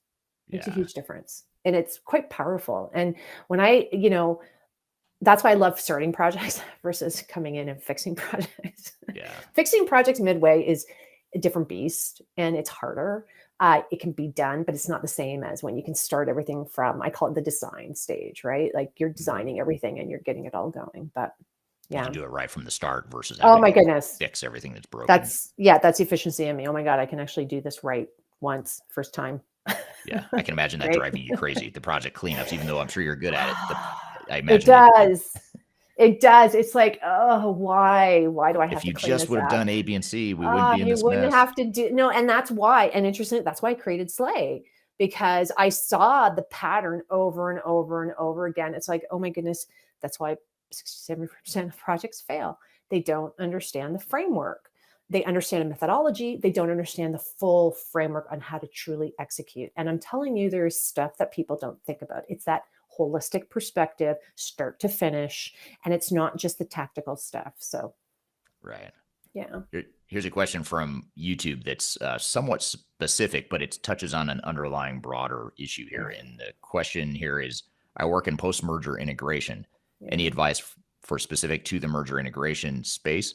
Oftentimes teams are emotional and burned out. So I guess in general, whether it's a merger integration or any sort of project that involves a lot of change and people are burned out, which is a real thing that you and I have both seen a lot. How do you deal with that as a project manager? You've got a team that's going through a lot since COVID and all these changes that are happening in the organization. Now you're throwing in new technology or a merger integration or whatever. How do you ensure that how do you manage a team that is on the verge of burnout? Well, it's interesting because I think for me, I had the advantage of being a consultant. And what I mean by that is I talk to all the senior executives. They're the ones who usually bring me in. And so I understand what's happening strategically. So I already have all these conversations with them, like, why are you doing all this stuff? Blah, blah, blah, blah. Because it goes beyond projects at this point. This is really of, what are you trying to achieve as an organization? Where's your priority list of the things that you need to achieve? Because not everything can be number one and you can't accomplish it all. So this is now going beyond projects. This is now strategy of senior executives. And I see this is another problem because I do strategy work with senior executives too. And this is where they're like, well, just, no, we have to get all this stuff done. But they don't understand that, again, they have to set things up. They have to prioritize. They should be putting things in a priority matrix as well, so they can understand, can our resources do this? Because you're right. Just because you finish it doesn't mean it's a good outcome. Because if people are burnt out and they feel overwhelmed and they're just getting the necessary things done, your output of what you just finished is half-assed. And then they wonder why it didn't go over well. Well, what's your goal? Is it the quality? Of course, everybody says that, but yet they don't want to put the energy and effort or reevaluate or rejig or take things off the plate, put it in for a later date, because that takes courage to stand up and saying, hey, we can't do all of this. But, we know inherently we can't do all of it. So I don't sometimes I do challenge senior executives, like, why do you think you can do all of this? And a lot of times they just don't understand the amount of energy, work, and effort. And this is where it becomes for project managers and a really good PMO to be at that level with the senior executive, to share with them, like, look, there's only X amount of hours in a day. There's only X amount of resources that we have. If you really want to do all this stuff, then we need to hire externally.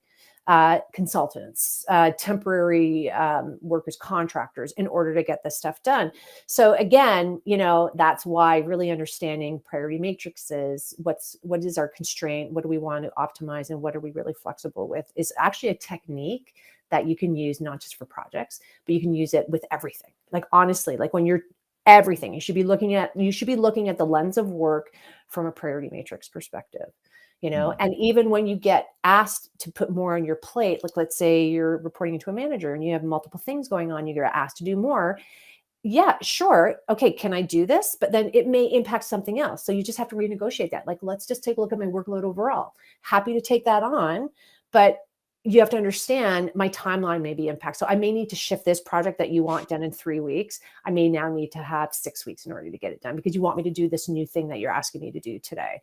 So it becomes a skill set and a technique that really for me is just natural. And if someone can, adopt that and really know how to work it, it will make your life really easy, because look at you, just because you're dumped on doesn't mean you go, okay. Yeah, exactly. Just No. accept it. But professionally, but listen, you don't have to be an ass. Be professional, be respectful, and just show the strategy behind your thought.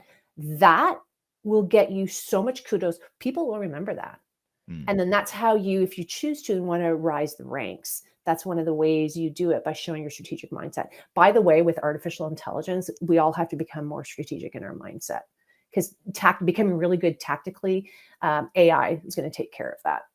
It's how good are we with creativity, with leading people, and understanding the strategy in order to get things done, because things are going to happen faster too, because AI is really fast. So just as a little FYI, this is another topic I'm getting into because I'm seeing it over and over, and I'm like, okay. Yeah, it's going to force us to think differently, not just as project managers, but just in general in Business. the workplace. Yeah, 100%. So, and if you don't know artificial intelligence yet, know it. Yeah. Okay. You get used Chat to GPT, Bard, Bing, and it's Bing a AI. consumer, and any of us as consumers can go get that technology and start messing around with it and learning it, and that's the beauty of it too. Yeah. So I guess just to sort of tie this all together, by the way, I was just thinking, I feel like this is probably the fastest hour interview. I'm like, I could go on. I mean, I feel like we're about 10 minutes in. We're just getting started, but I look up and all of a sudden we're an hour. I know. That's what happens when you're having fun. Yeah, exactly. But I guess just to tie it all together, maybe help us understand how can we as PMs upskill, and maybe tell us a little bit more about your SLAY training as well. So I have a firm belief, and this is from my efficiency background, of continuous improvement. I believe up until the last moment that I breathe, I can constantly look to improve on something. And so one of the things that I'm going to put out there is SLAY project management. So if you look up adrianagirdler.com, it'll bring you to a SLAY project management page. Even if you look at my corporate page, CornerStone Dynamics, .com, SLAY will be there too, but it is a resource tool, practical project management tool that gives you all the templates, the frameworks, short bite videos on how to do things. It's 25% theory, 75% practical, based on PMI principles. And it's something where the techniques that I use myself, that get complimented on all the time. And it's not just about projects, it's about like the tasks, it's about the whole process and what to do, and stories and scenarios behind them as well, because a lot of the templates are templates you fill out, but they're techniques and tools as well that you pull out midway through projects for whatever reason, if a scenario pops up. So that's just something that I developed. What I'm proud of, it's lifetime access. We're constantly adding to it. It's a resource. So we're actually developing and doing some new additions to it. So those who are SLAY students right now, they get it. They always get it. Once you sign up for life. So I'm excited. I'm excited about that. So and I think you're going to put, the links under the video. It's adriana.com. my YouTube channel talks a lot about to it as well. And if you go to the about section, you can see it there as well. Yeah, yeah, absolutely. And Kyler from our marketing team just dropped it in the LinkedIn stream, and we'll drop it in Perfect. the YouTube and other streams as well. And by the way, if you're not, even if you just want to try out Adriana and maybe learn more about how she thinks and that sort of thing, just check out the YouTube channel. I mean, there's a lot of good free stuff there. And then, of course, if you like that, then the next step is to move towards the project management, the more formal course that she has. So if you like this energy level, why not bring it home with you, right? and bring it to your projects and bring it to your everyday application. So, all right, thank you, Adriana. Great to have you on the show as always. A lot of high energy. I do agree with the audience on that. The energy was infectious, and loved having you on here. And hopefully we can maintain that energy level through the rest of this episode. So that's our goal here today.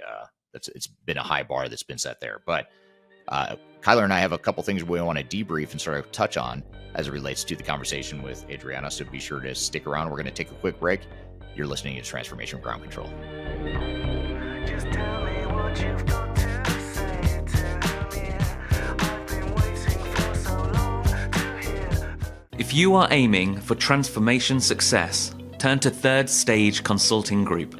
Third Stage's independent and technology agnostic consulting team helps clients define their digital strategies, define their roadmaps, and manage their transformations. With offices in the US, Europe, and Australia, our team helps the world's most forward-thinking organizations through their transformation pitfalls and risks. If you are embarking on a digital transformation or business change initiative, contact Third Stage Consulting to see how we can help you reach the third stage of transformation success. Learn more about us and download independent reports, videos, and other best practices at thirdstageconsulting.com.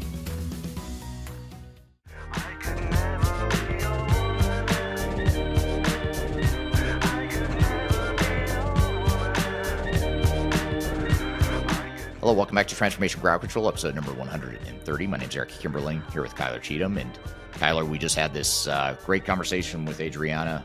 I feel like there's a lot more we didn't get to that we should have gotten to, and we'll have to have her back on to really dive into that topic in more detail. But in that hour-ish conversation, we covered a lot related to sort of upskilling and becoming a better project manager. What were some of your thoughts and takeaways from that conversation? Well, I mean, it's so refreshing to always listen to people that are genuinely and authentically passionate about what they do and the community that they build. So I think that's why she creates such a great impact in the digital marketplace. So I'm incredibly grateful for all of your insights. I think you both need to do like a co-coaching program. And I know some of the commenters agreed with me there. But it's such a interesting approach. Her approach, like first she talked about the team dynamic psychology, and it almost makes me think that project managers a lot of times need to have a degree in psychology or, an understanding of interpersonal relationships kind of as a baseline, because some of the best project managers that we've seen here at Third Stage really have that emotional intelligence and people skill abilities. Amanda, who is later on this episode, is another one who's a really proficient project manager. So I think that's so interesting of understanding that and then kind of layering up of explaining the why. And that's really kind of the thesis of understanding human psychology is there needs to be a purpose. There needs to be a why or a motivator in making sure that everyone's aligned and united around a common goal specifically within an enterprise organization. Yeah. And that's a philosophy or belief that she and I both agree on strongly. I mean, I strongly believe in the need to understand psychology, not just as a project manager, but as a consultant, as a project team member, as a, executive steering committee member, whatever your role might be on a digital transformation, especially if you're heavily involved in the human side of change or the operational side of change. Understanding that psychology is super important. I think it's an underrated understanding. Yeah, and some of my favorite content of Adriana's is her meeting management that she kind of touched on here. And it reminded me of when I used to work at a Fortune 500 company. I ran a sales channel, and it's actually where I met my husband, Adam Cheatham, who actually works here on the Third Stage team as well. And he used to keep all of our systems meetings in IT to 30 minutes long. And it was so frustrating to me because I was always like, I have so much more to say. And he would always look at me before we were married and say, like, I know, because you're going to go in here and give a whole speech and convince all of these IT professionals about how they should do what you want. And I'm like, yeah, because that's kind of what I do. But that meeting management of understanding each stakeholder's identity and what they're going to be able to communicate is such an important thing, especially when you're that documentation of changing scope, which is so important, especially for someone that was in sales like me that could easily go in there and say, like, this is my agenda and this is what we want to do. So I think she's, really, really smart in making sure that documentation is understood. Yeah, I love how she described that. I mean, even though it's such a basic sort of project management 101 sort of thing, there's so many project managers that don't do that, that don't document clearly, that don't get the sign off and the formality of it. And again, I think it gets back to that thread of the conversation where we were talking about Agile and, is Agile, does that help improve failure rates? I think the Agile mindset is causing, probably unintentionally, I think it's mostly unintentional, but it's causing a lot of project managers and other project team members, a lot of technical types to skimp on the documentation, because in the name of Agile, trying to get technology out there faster and pivot and get feedback from users and all that stuff, all important stuff, but you still have to document. And I think we've lost some of that focus on documentation. But the way she described it too is that it helps her and it helps us as project managers in this profession to ensure that we are getting the buy-in and the commitment and the decisions from the business, because you or I could not go in and make all these decisions ourselves and be successful. We need the business and all the stakeholders to have their skin in the game. And that's a great way to do it. That whole documentation and sign-off process that she described. Absolutely. And especially if you need to do something like change scope, as she said, like, we can absolutely change scope, but let's look at why we're doing that, the cost of doing that, and the benefit analysis of doing that. And then many times you see executives say, oh, I didn't realize that was going to pivot. But a lot of times people don't have that conversation because they are the executive, right? So we do whatever they say, and that kind of authoritarian process can lead to a lot of implementation failures. And being able to just have an informal professional conversation around, this is what we've documented, but you have that hard evidence to understand, what's needed to be most productive in the process. Yeah, absolutely. It's so true and well said. What a great conversation. Thank you for sharing your insight, and thank you to Adriana. She has such great content. If you don't follow her on YouTube, her and Eric have a lot of synergies. So I highly recommend reaching out to her or following her, as she has some great content. So thank you both for that amazing insight. Yeah, and she's one of many guests that have been on the show that I just found over social media. I didn't know who she was. I didn't know her personally until I found her YouTube channel. So be sure to check it out. If you like that energy level, especially, her YouTube videos are equally energetic, and she has a way of being very intense, but in a positive way. She's a very intense, focused person, and she delivers as such. And I think that's very powerful. She's got a great channel, so be sure to check that out.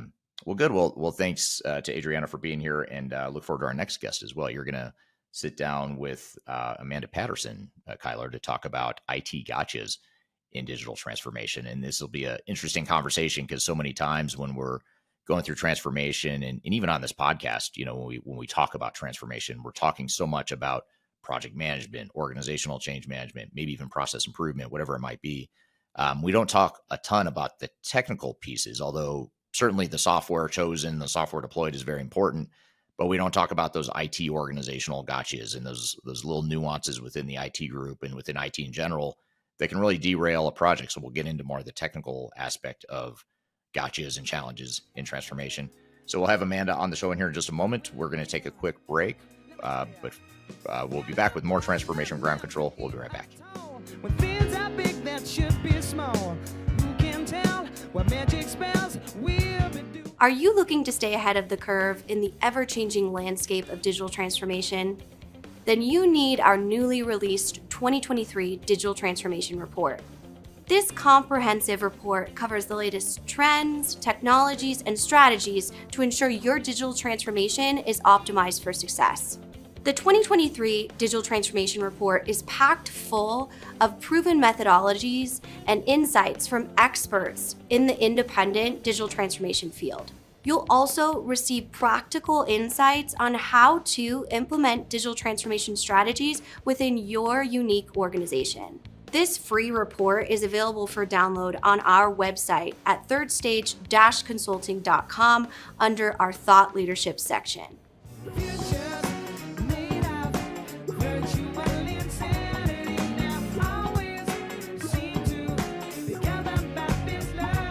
Hello, welcome back to Transformation Ground Control, episode number 130. My name is Eric Kimberling here with Kyler Cheatham. You can find new episodes of this show every Wednesday, streaming to YouTube, LinkedIn, Facebook, and Twitter, as well as audio podcast platforms throughout the world. I'm excited for our third and final guest here today, Adriana was already on. We already heard from her, but Amanda. So this is Amanda Patterson, who is from the Third Stage Consulting team. She's been on this podcast multiple times in the past and has been with the company for several years now. She's one of the early team members back when we first started the company. So she's been around for quite some time, and excited to have her back on the show. And you're going to sit down with her, Kyler, to talk about IT gotchas during digital transformation. So I'll pass it on to you to lead that conversation, Kyler. Well, thanks, Eric. Yeah, excited for this conversation. So thank you, Amanda, for joining me, and let's get into it. Sure. I've been around Third Stage for a few years now. I think 3, but I should have looked this up beforehand, so I had exact names. But I've been in the software space in different, capacities, I guess, for the last 8 to 10 years. On the vendor side, I've been in analyst relations and strategic alliances, and then on the consulting side. So it's been really interesting to get to see it, play different parts basically in the show, and see it from different perspectives. And most of my experience with Third Stage has been from a project management perspective. I've gotten to do some of the analysis and different things on, change management components, obviously the selection piece and helping with implementation. But the ones that I've kind of led for Third Stage have been more of a program/project management role, which is, it's different with every single customer. Every client and every project is wildly different, which keeps it interesting, to say the least. Well, good. Well, we're really excited to have your insight and kind of really excited about this topic to talk about. We talked about project management kind of earlier in the episode. And now we're going to go to talking about kind of the gotchas in IT, which is also kind of a part of the comprehensive project management initiatives. So when we talk about kind of IT and digital transformation, I always think it's helpful to kind of define what is the role of IT. As you said, it can be different in a lot of different organizations, but obviously information technology, it's pretty important when it comes to technical implementation. So can you kind of explain the importance and the overall role of IT in a digital transformation project?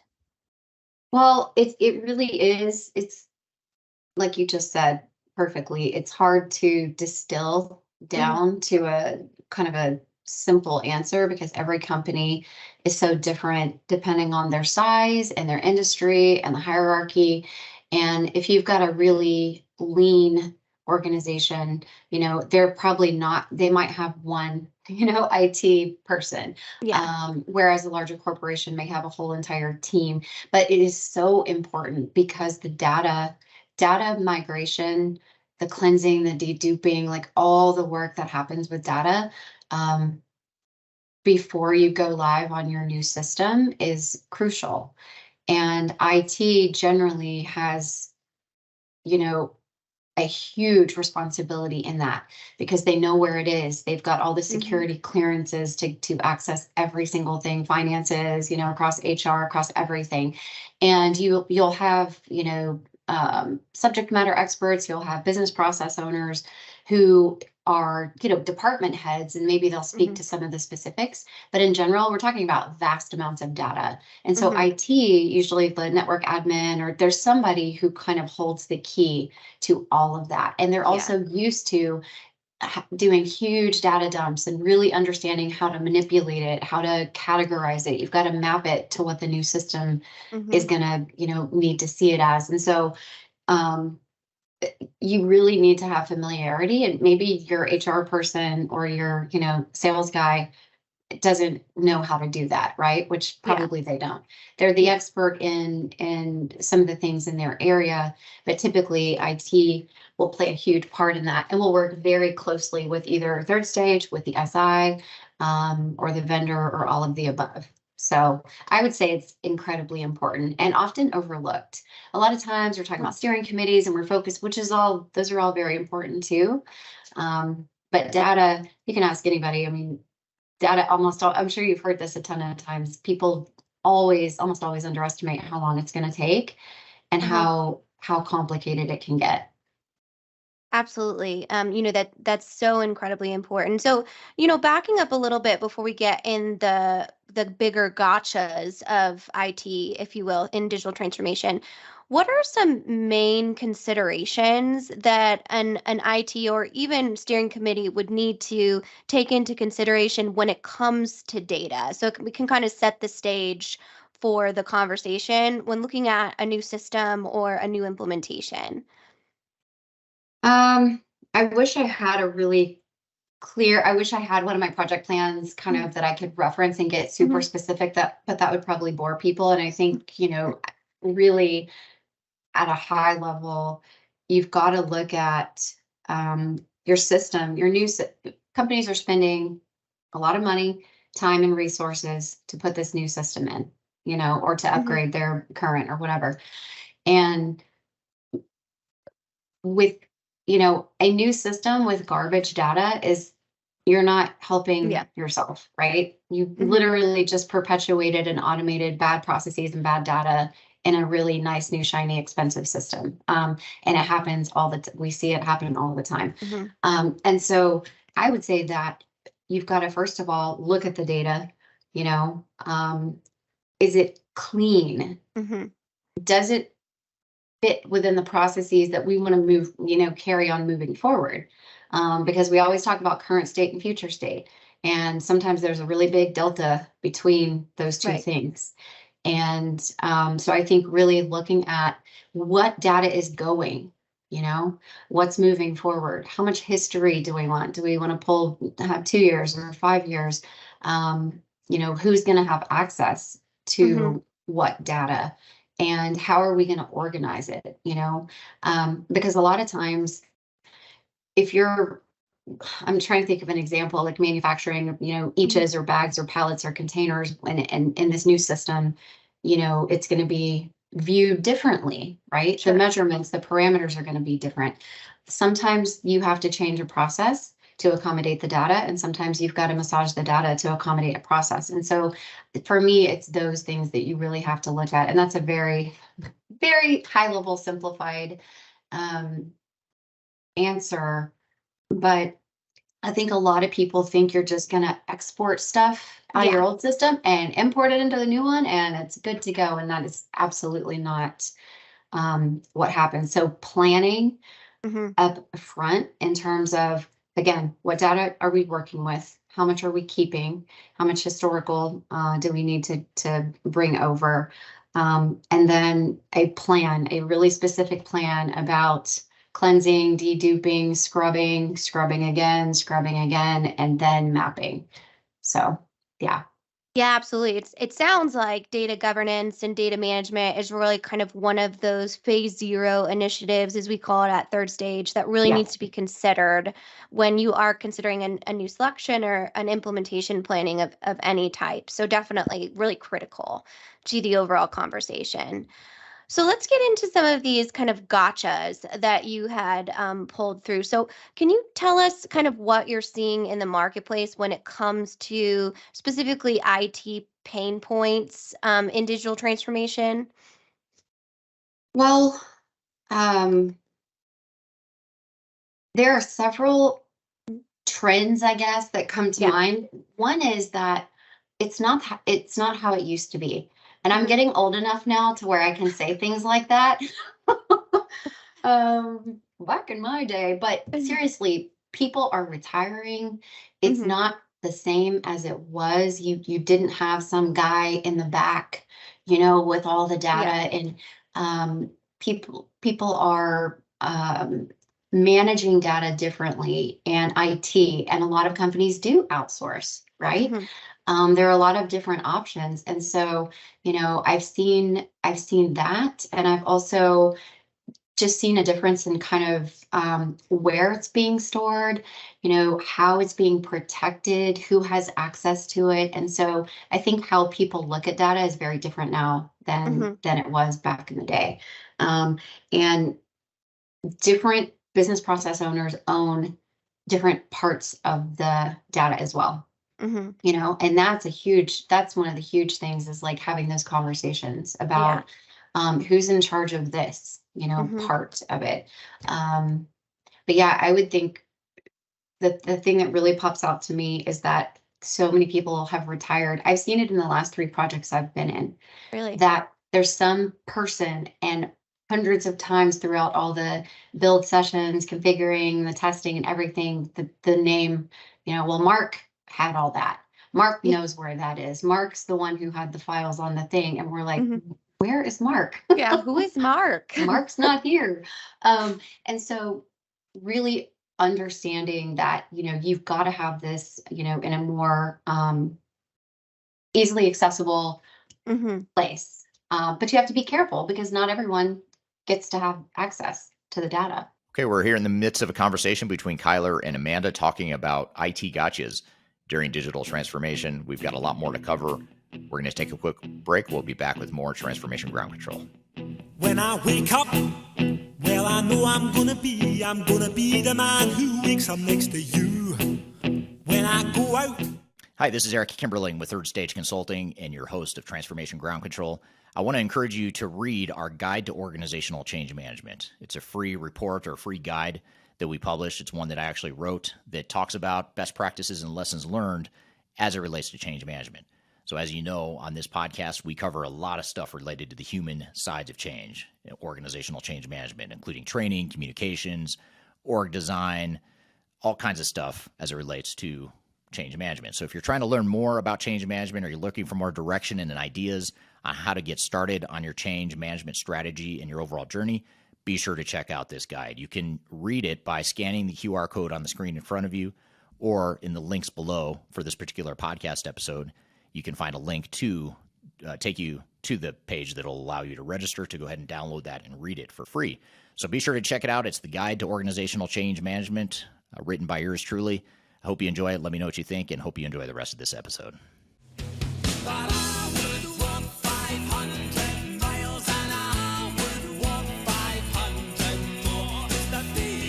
Hello, welcome back to Transformation Ground Control, episode number 130. My name is Eric Kimberling, here with Kyler Cheatham. You can find new episodes of this show every Wednesday on LinkedIn, YouTube, Facebook, Twitter, and audio podcast platforms throughout the world. And Kyler is here chatting with Amanda Patterson about IT gotchas during digital transformation. So let's turn it back to Kyler and Amanda to pick up the conversation.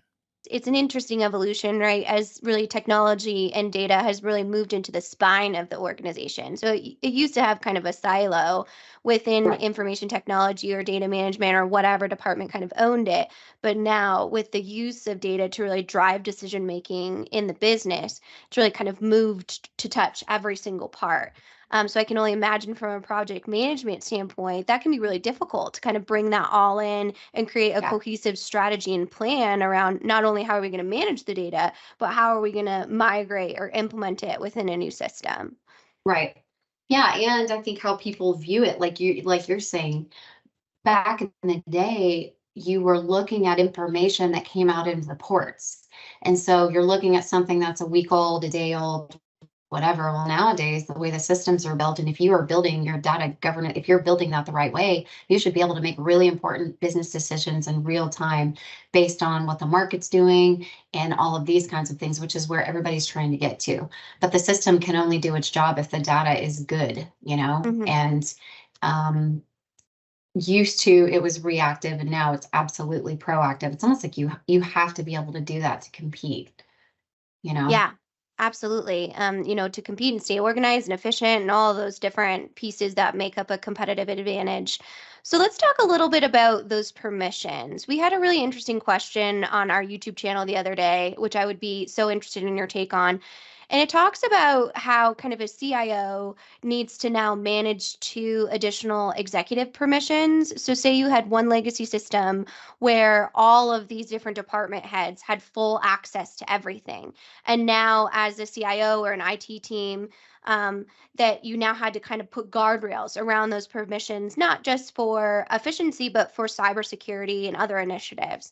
How do you address that when you're looking at who will get what permissions and why? Because that seems like it can be a tough, complex conversation to tackle.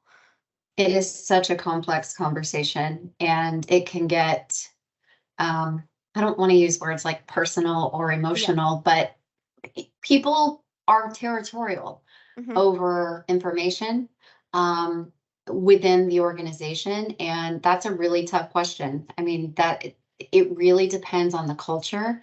It depends on the hierarchy there, and kind of, because a lot of times those roles would be assigned to a CIO to kind of oversee and to make Mhm. those decisions on. Some CIOs are involved at that level of detail and some are Mhm. not.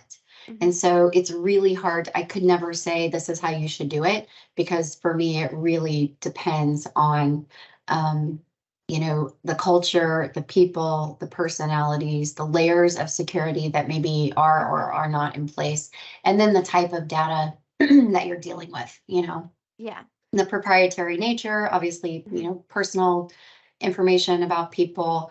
Um, that's a tough one, and it comes up a lot, and they change their minds over and over. That's another interesting thing. As they get into the system more and more, and they're messing around with this, but I need to see this form, and why can't I pull down this report? And so permissions begin to be a little more granted. And then somebody sees something they're not Yeah. supposed to see. Um, and then it's got to get pulled back. And so there's this question of, how do we allow people access to what they need to actually do their daily job, to execute the Mhm. tasks that they need to do, without, yeah, exposing ourselves potentially to, cyber threats, or um, information getting out, especially like proprietary, Mhm. recipes, things that are under lock Yeah. and key. So that's a tough Yeah. one. Yeah. So I'll does plead the that fifth. Yeah, right. So, and I mean, I'm sure it's unique to each organization, but it sounds like that really happens in the roles and responsibilities like mapping phase, Yes. Yes. and should probably happen pre-implementation. Because I can only imagine the chaos of like trying to implement user groups, and then all of a sudden you're like, oh wait, these permissions aren't appropriate for this user group, that type of thing. Yes. Yes. I think it should be determined way, Way before. way early. Because it's gonna open, rabbit holes or whatever, and there's gonna potentially need to be subsequent conversations. Hmm. Um, and that's the part where people can be territorial. Hmm. Some CIOs know all the way down to the level of detail, and they've actually, they know what it looks like from the boardroom Hmm. all the way to the floor. Yeah. And others just are kind of far removed from it, and may Hmm. not really understand the ins and outs well enough to make those kinds of decisions that actually make sense in the day-to-day world. Hmm. So again, it's something that needs to be discussed really early, and then just let the client know and everybody agree this is going to be really iterative. Like, Hmm. we're going to continue to kind of work through this. So, but it's better to have to turn on access for someone than to you can't Yeah. put a genie back in the bottle, right? For Once sure. Yeah. data's Well up, that said. shouldn't be. So yeah. Yeah. So let's talk about maintenance. I'm talking about kind of servers, cloud updates, hardware issues, overall support. When it comes to some IT departments, especially in using a new system, I assume that can be a big pain point to not only Yeah. kind of create a maintenance plan or organize or resource, but also in the amount or the volume of, say, help tickets or something you might get when it comes to utilizing a brand new system. So, can you talk a little bit about that overall pain point? It's Again, it's so different now than it used to be. Mhm. Because and it, of course, it depends on the system that you're talking about. Like because we know if you're putting in an SAP or some behemoth, you're going to have people on staff just to keep that thing going, right? But now that things are in the cloud as opposed to being on-prem, there's a very different set of requirements for what needs to be upkept or maintained. And so if you've got a lot of customizations, this and that, people are having to make sure that if something breaks, that they're able to go in and do that. Whereas back in the day, it was like these huge rooms full of servers, right? And these really cold rooms, and people were always needing to maintain. We don't do that quite as much anymore as more people go to the cloud. So I think that, again, it just depends. And this is part of where the complexity, I feel like, comes in whenever you're outsourced. Because before Mark, the proverbial Mark, can just go somewhere and do something and fix things. And now, that's not always direct as it used to be. You know what I mean? And so it's a lot more modern, and it's cool to have everything on the cloud, but there are also challenges with it.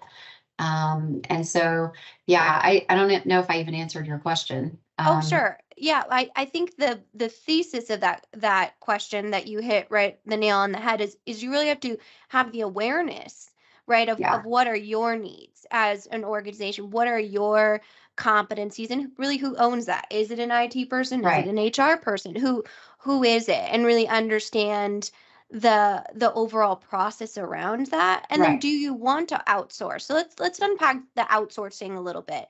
When you do look at outsourcing IT support, what are some considerations that you kind of counsel clients to take into account when looking at, hey, we really don't have this support in-house? What might we do to bring on or fill that gap? Again, it's very, I know on the game show the other day, you weren't allowed to say it depends, but that's always the answer, right? It really depends. I mean, it's, I'll give an example of, when you're outsourcing, especially during a selection and implementation where there's all this data work going on, we have these new label printers and new servers and WorldShip, and all these things need to be configured. And we need to know what needs to be in this pull down and which data is how is it going to map to XYZ? Well, the outsourced IT department or IT firm that this company uses, they don't know. Yeah. They just know how to execute IT things.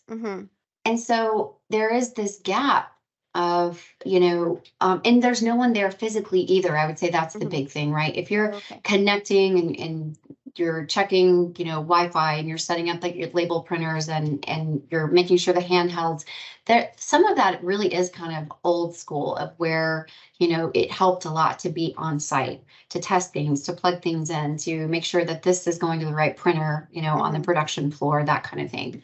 And so I think a lot of that is lost in translation, unfortunately, but it's more efficient, I guess, from an IT perspective to outsource it than to have a big staff who you may or may not need that many people to manage your new system. And I think that you obviously need to deal with someone who's trustworthy, who, they've got people who can give references and kind of talk to them about maybe some of the issues they've had. And that's what I always like to advise people to do, whether it's a selection of a whole system or an IT firm, talk to them and see not the company, but the customer, the client.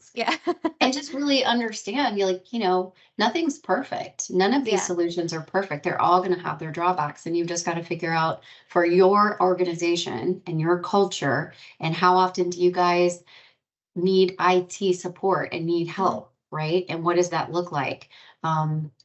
Those are the things that I kind of ask people. And it's also a cultural fit, right? Yeah. If somebody wants something fixed immediately, because I've had this come up on this recent project as well, they'll reply to an email like 2 or 3 days later. Or you submit a ticket and you get kind of routed and it just feels very impersonal. Whereas again, a lot of these companies, some people have been there for 20 years. They're coming off a really old legacy system, and they used to be able to walk down the hall to Mark's office Yeah. and just get it fixed, you know, and Yeah. then when you outsource, it does feel a little bit detached. But again, and I've seen our interviews with guests who talk about the advantages of outsourcing. So you really have to go back to the drawing board of like, what is our objective? You know, what are our IT needs? What are the drawbacks? What are the risks? And make a decision from there, and budget, obviously. Yes. Yeah, absolutely. And so that sounds like all of those things when we come to pain points really come along to an alignment of strategy. So a Yeah. lot of times what we see in our conversations or in our projects is there can be a misalignment between IT and more of the business teams. What do you think that organizations should do to ensure that they have that overarching alignment between the business objectives and the IT technical objectives? If anyone knows the answer to that question, let me know. No, I'm kidding. For me and my personal, I can only speak to my personal experience and what I've seen on projects, but it's getting good at translating, Yeah. you know. Business process owners speak a certain language. IT speaks their own language sometimes. And so I think having those teams talk with each other, or having a consultant like Third Stage and or an SI or whoever is involved helping to translate those needs. You know, we've had it many times where we've written some type of customization or some type of custom report, and you explain it, and if the nuance isn't really explained to IT or to it, then it's not translated properly. It's really the only way I can put it. You've got to talk to someone who can understand what the end goal is, you know, and a lot of really good consultants will ask a lot of questions during the process. When somebody says, well, we need a report that says this and we need it to be able to do that. Why? You know, why? What are you trying to get out of that? What are the data points that you're looking for? And then just trying to have a bridge or a translator who can, you know, speak between those two teams, or better yet, have them speak to one another, just to make sure that the objectives are the same. I know that's not a very technical answer, but for me, it's just it's a missed communication, missed opportunity for communication, because a lot of times, and I'm guilty of it myself, sometimes it's easier to keep things keep teams siloed, because this team's talking about that and this team's talking about, and you don't want to waste people's time but every now and then it really is important, you know, to make sure that everyone on the team across all the different departments see for end to end, you know, that everything impacts everything else. And deciphering business speak to IT people and vice versa is a really important skill. I wish I was better at it myself. But I have found that it helps if everyone understands what the end goal is. Because if we submit an SOW for a customization, and whoever's writing it doesn't understand fully what we're trying to get to, maybe we didn't say it the right way, right? Again, we didn't spill it out in a way that they could understand. And so we'll get the SOW, or we'll get the customization. We're like, well, it's missing, you know, XYZ. And they're like, well, you didn't say that. It's implied from a business process perspective that those data points would be included in that. Yes. But that's not how IT typically works, if that makes any sense at all. It's kind of, we joke about it all the time, because I'm like, can someone please translate this into what they will understand, you know? And then too, I think misalignment is a big part of it too, right? Assuming that they understand, and making a lot of assumptions, and not just picking up the phone or setting up a call and just saying like, let's spend half an hour hashing this out to really make sure that everybody's on the same page. Okay, we're here in the midst of a conversation between Kyler and Amanda talking about IT gotchas during digital transformation. We've got a lot more to cover. We're going to take a quick break. We'll be back with more Transformation Ground Control. Could you whisper in my ear the things you want to feel? I'll give you anything. Interested in working for a company that truly values your unique skills and experience? Here at Third Stage, we don't hire based on resumes alone. We look at the full candidate, experience, and willingness to provide excellent service for our clients. Within a technology, independent, and agnostic consulting firm, you have the opportunity to learn across industries with a diverse group of clients. Our consultants also have the opportunity to diversify their portfolio and learn across technology systems. If you're interested in joining a high-growth entrepreneurial organization, please reach out to us at work@thirdstage-consulting.com. Anything you ever dreamed to be complete. Yes, of nothing that Hello, welcome back to Transformation Ground Control, episode number 130. My name is Eric Kimberling here with Kyler Cheatham. You can find new episodes of this show every Wednesday on LinkedIn, YouTube, Facebook, Twitter, and audio podcast platforms throughout the world. And Kyler is here chatting with Amanda Patterson about IT gotchas during digital transformation. So let's turn it back to Kyler and Amanda to pick up the conversation. It is truly about communication. And we see Right. that a lot when we look at kind of the evolution of roles and responsibilities within enterprise IT and that rise of that business technologist, right? The person that's able to go to the IT team and Yes. then to the business team and find some common ground. I mean, the second point there is that visibility. Really seeing the end-to-end processes creates that empathy. So you're not looking at, Amanda's not doing as much work as I am, all of these different things. You're able Right. to kind of understand everybody else's shoes. So that takes a lot of maintenance and it's a journey, right? Alignment is not just Yes. one day that we all raise our hands and say we should do this. It's, a constant project health check to make sure we remember Right. what our overall objectives are. So I think that's Absolutely. a fantastic answer, definitely. And so let's talk a little bit about after we implement the system, the role of IT. Actually, back up. Let's do one more question about the implementation because I think this is important. When Okay. it comes down to understanding the resources that IT is needed, a lot of times we go into a project and the client, not for a lack of best intention, doesn't understand the actual resourcing internally that is needed from their IT team. Can you talk about what that looks like or how to kind of allocate or understand what that means, the overall resources that an implementation takes? That's a tough one. It really is, but it goes back to really scoping a project Mhm. appropriately, getting very specific. Again, it depends how big is the company, how long is the Mhm. implementation, what's the budget, what system are we implementing.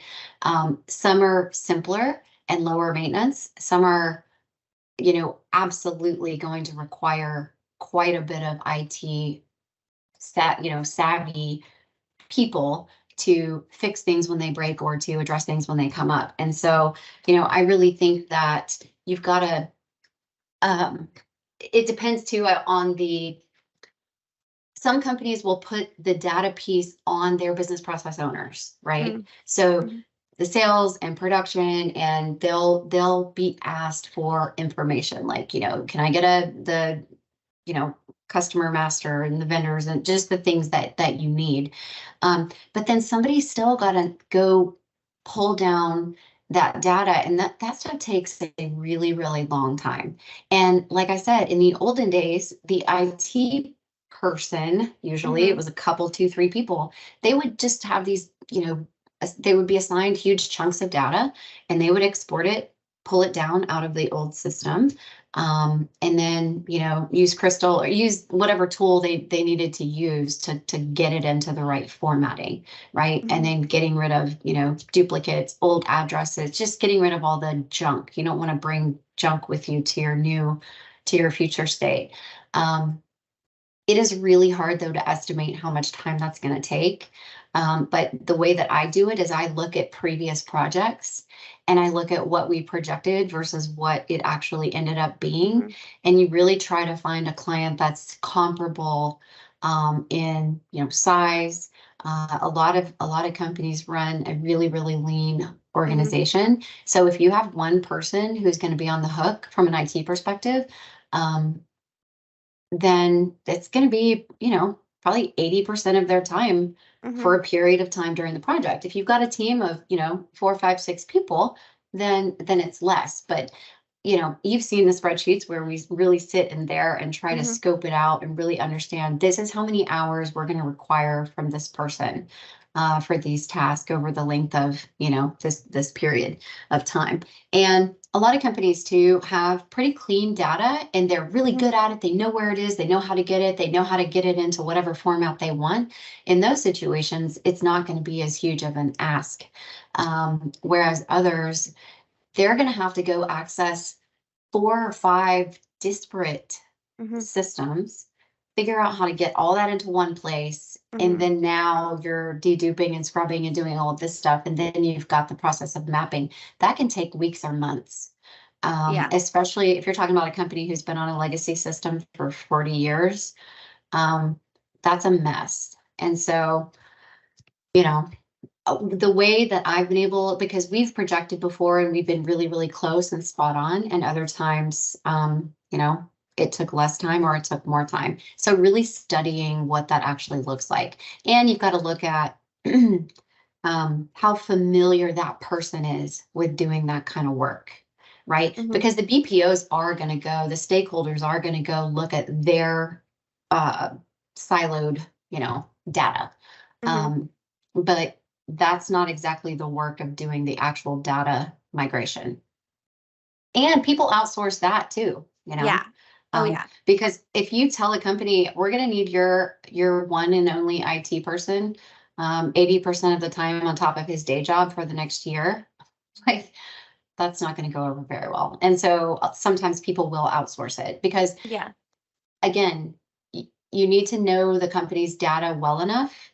And that was the other thing about like when it's outsourced, some guy or some person with a firm who just does that data work, they're not going to know, well, this customer doesn't belong in this category, or why are we still showing this product? It was discontinued 2 years ago. Those things are going to get missed because you just, how would they possibly know that? It'll get caught at some point before go live, but still.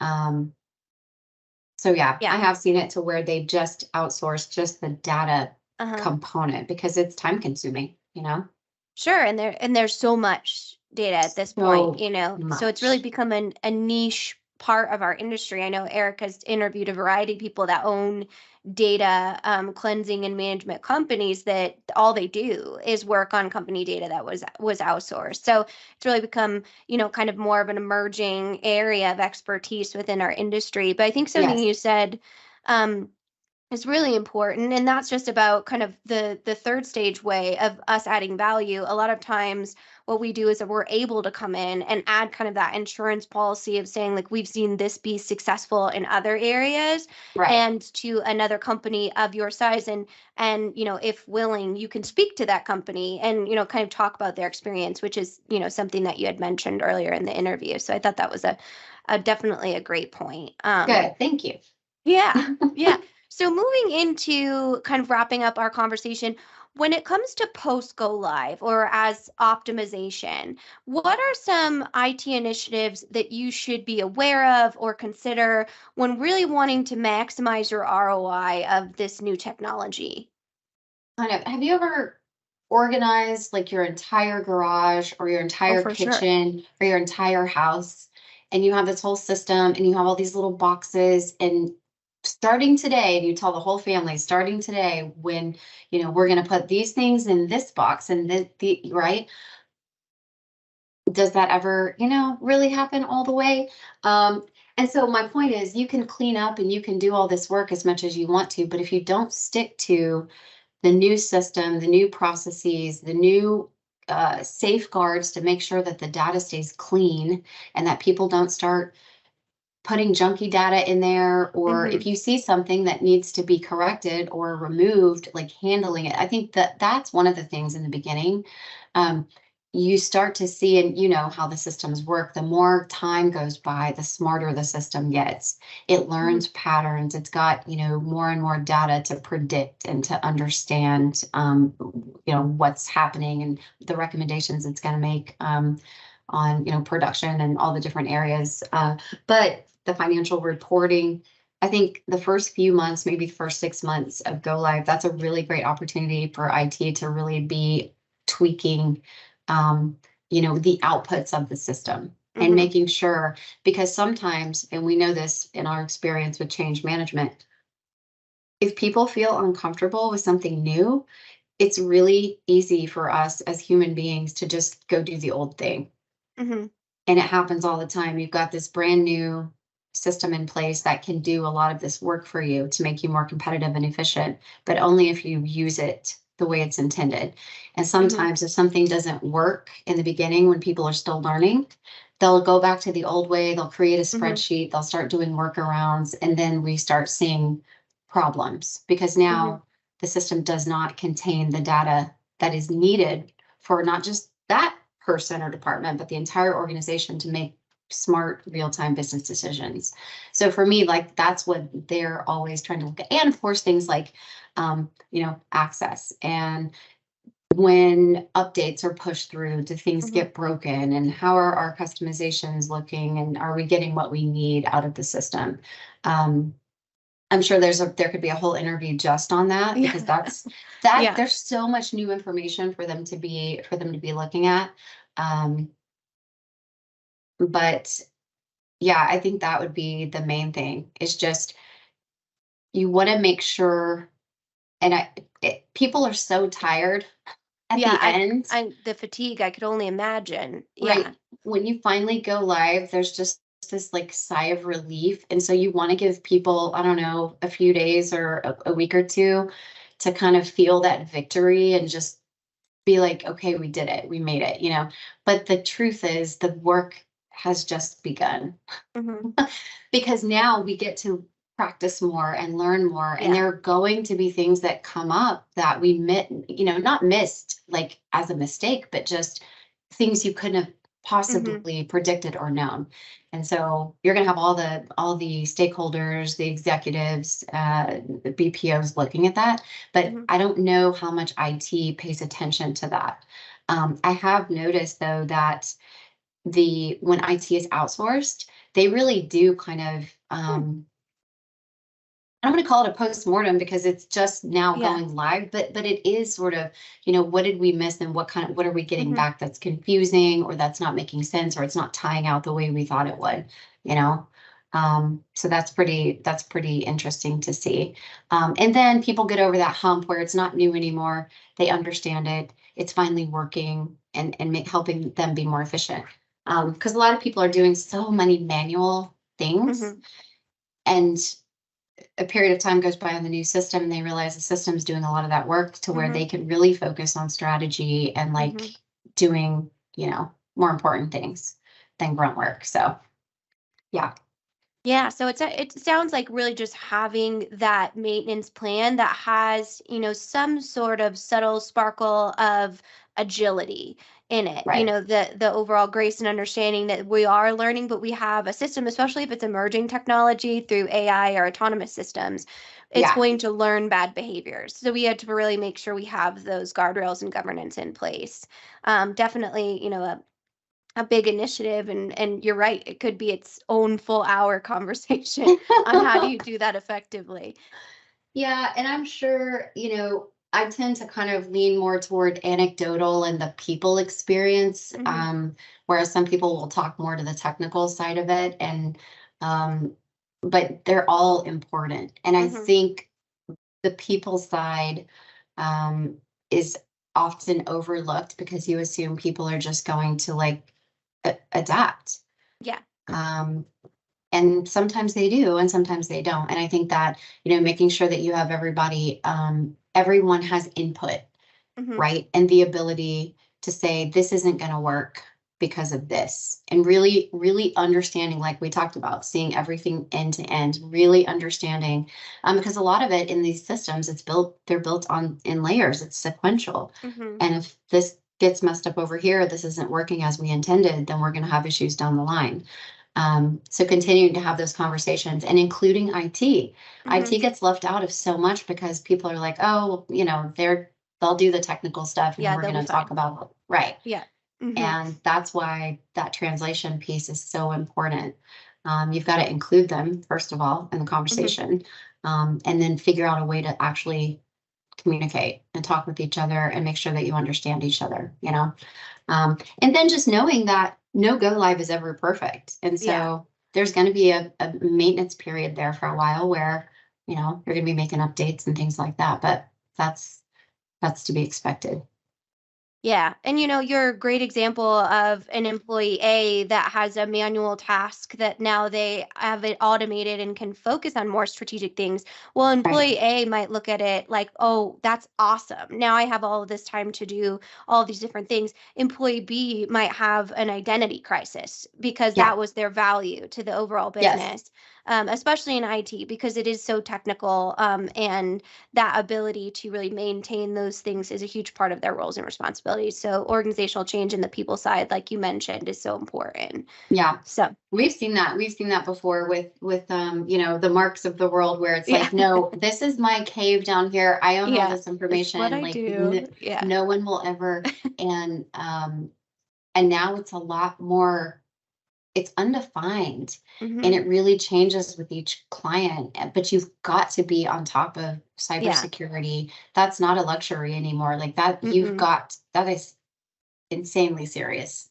We all understand that. So having those conversations at the high level of the organization in the very beginning of what that's going to look like really helps prevent heartburn later, for sure. Yeah. Those really, really big risks. Yeah. Absolutely. All right. Thank you, Kyler and Amanda. Great conversation, really good stuff, and stuff that's oftentimes overlooked during digital transformation. So hopefully the audience found that helpful as well. We've got a few things to debrief and cover as a result of that conversation. But first, we're going to take a quick break. You're listening to Transformation Ground Control. A man decides after 70 years that what he goes there for. If you are aiming for transformation success, turn to Third Stage Consulting Group. Third Stage's independent and technology agnostic consulting team helps clients define their digital strategies, define their roadmaps, and manage their transformations. With offices in the US, Europe, and Australia, our team helps the world's most forward-thinking organizations through their transformation pitfalls and risks. If you are embarking on a digital transformation or business change initiative, contact Third Stage Consulting to see how we can help you reach the third stage of transformation success.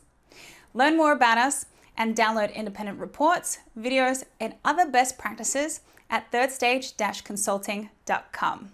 But we're never gonna survive unless we get a little crazy.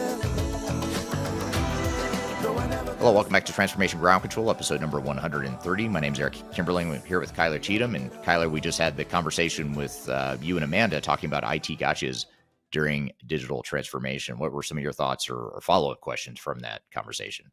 Yeah, well, these are, real nuances that need to be evaluated, for sure. And Amanda would know, she's a very technical project manager and one of our top project managers in kind of getting into that IT layer of the organization. So I'm curious, Eric, now that you kind of heard some of the gotchas, is there something that you would add or something that you would repeat, or what is kind of your top IT gotcha, if you will, when you look at your experience in digital transformation?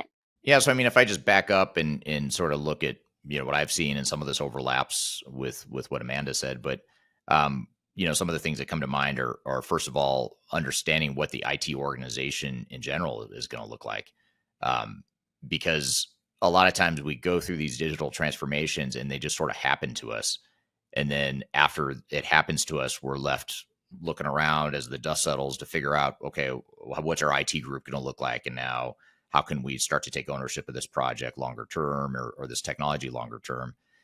When in reality, you have to be thinking about that stuff, or you should be thinking about that stuff earlier on, to define, not only how's the IT organization going to look longer term, going forward as a result of this transformation, but maybe even just as importantly, how can we make sure that IT gets heavily involved in this project early on, and we start upskilling them and getting them engaged as soon as possible, so that we're not trying to scramble later on to figure out what we're going to do once all the consultants leave. And that's what a lot of organizations do, is the latter. They wait until consultants all leave and they've created this learned helplessness and this over dependency, this unhealthy over dependency on the consultants. Now the consultants are gone. Now we don't know what to do. And now we've got to figure out how to engage with IT. So that's an important part of it, is just defining that organizational future state and being deliberate about it and starting to execute on it in parallel with the transformation. The other part of it too is the other thing that comes to mind as a big gotcha is just the overall architecture, the technology architecture of how systems tie together. What are the different technologies? How are we going to phase systems in and out of our landscape? What's going to happen when half of the system is deployed, but half the modules still aren't deployed? So we still have these legacy systems that we need to keep up and running in the interim. How are we going to, preserve that integration, and how are we ultimately going to decommission systems? All that stuff, that architecture and the roadmap to the transition and the technical architecture is really important. And I think that's something that's underrated. And then I guess maybe a third and final one I think she might have touched on a bit is the data side of it, the data, the analytics, the reporting. What is it we're actually going to get out of the system, and what is sort of the technical output that comes out that can be used by the business? So those are just a few things that come to mind, but you guys did a great job just sort of diving into that in a bit more detail. Some of the things she's seen from her experience. Absolutely. Well, I hope everyone got their notebook out for both that conversation and the debrief, because those are some really great nuggets and tactics to ensure that IT team is really optimized, or you really understand that awareness, as you talked about earlier in the episode, of what are your needs around the IT department and digital transformation. So thank you both for that great insight. That really is truly valuable. Absolutely. Thank you for driving that conversation and for having her on the show. And thanks to Amanda for being here today, as well as Adriana for being here as well. And thank you, Kyler, for being here, and to the audience and everyone else who's engaged and participating in the discussion here today. I appreciate that. So want to thank everyone for joining here today.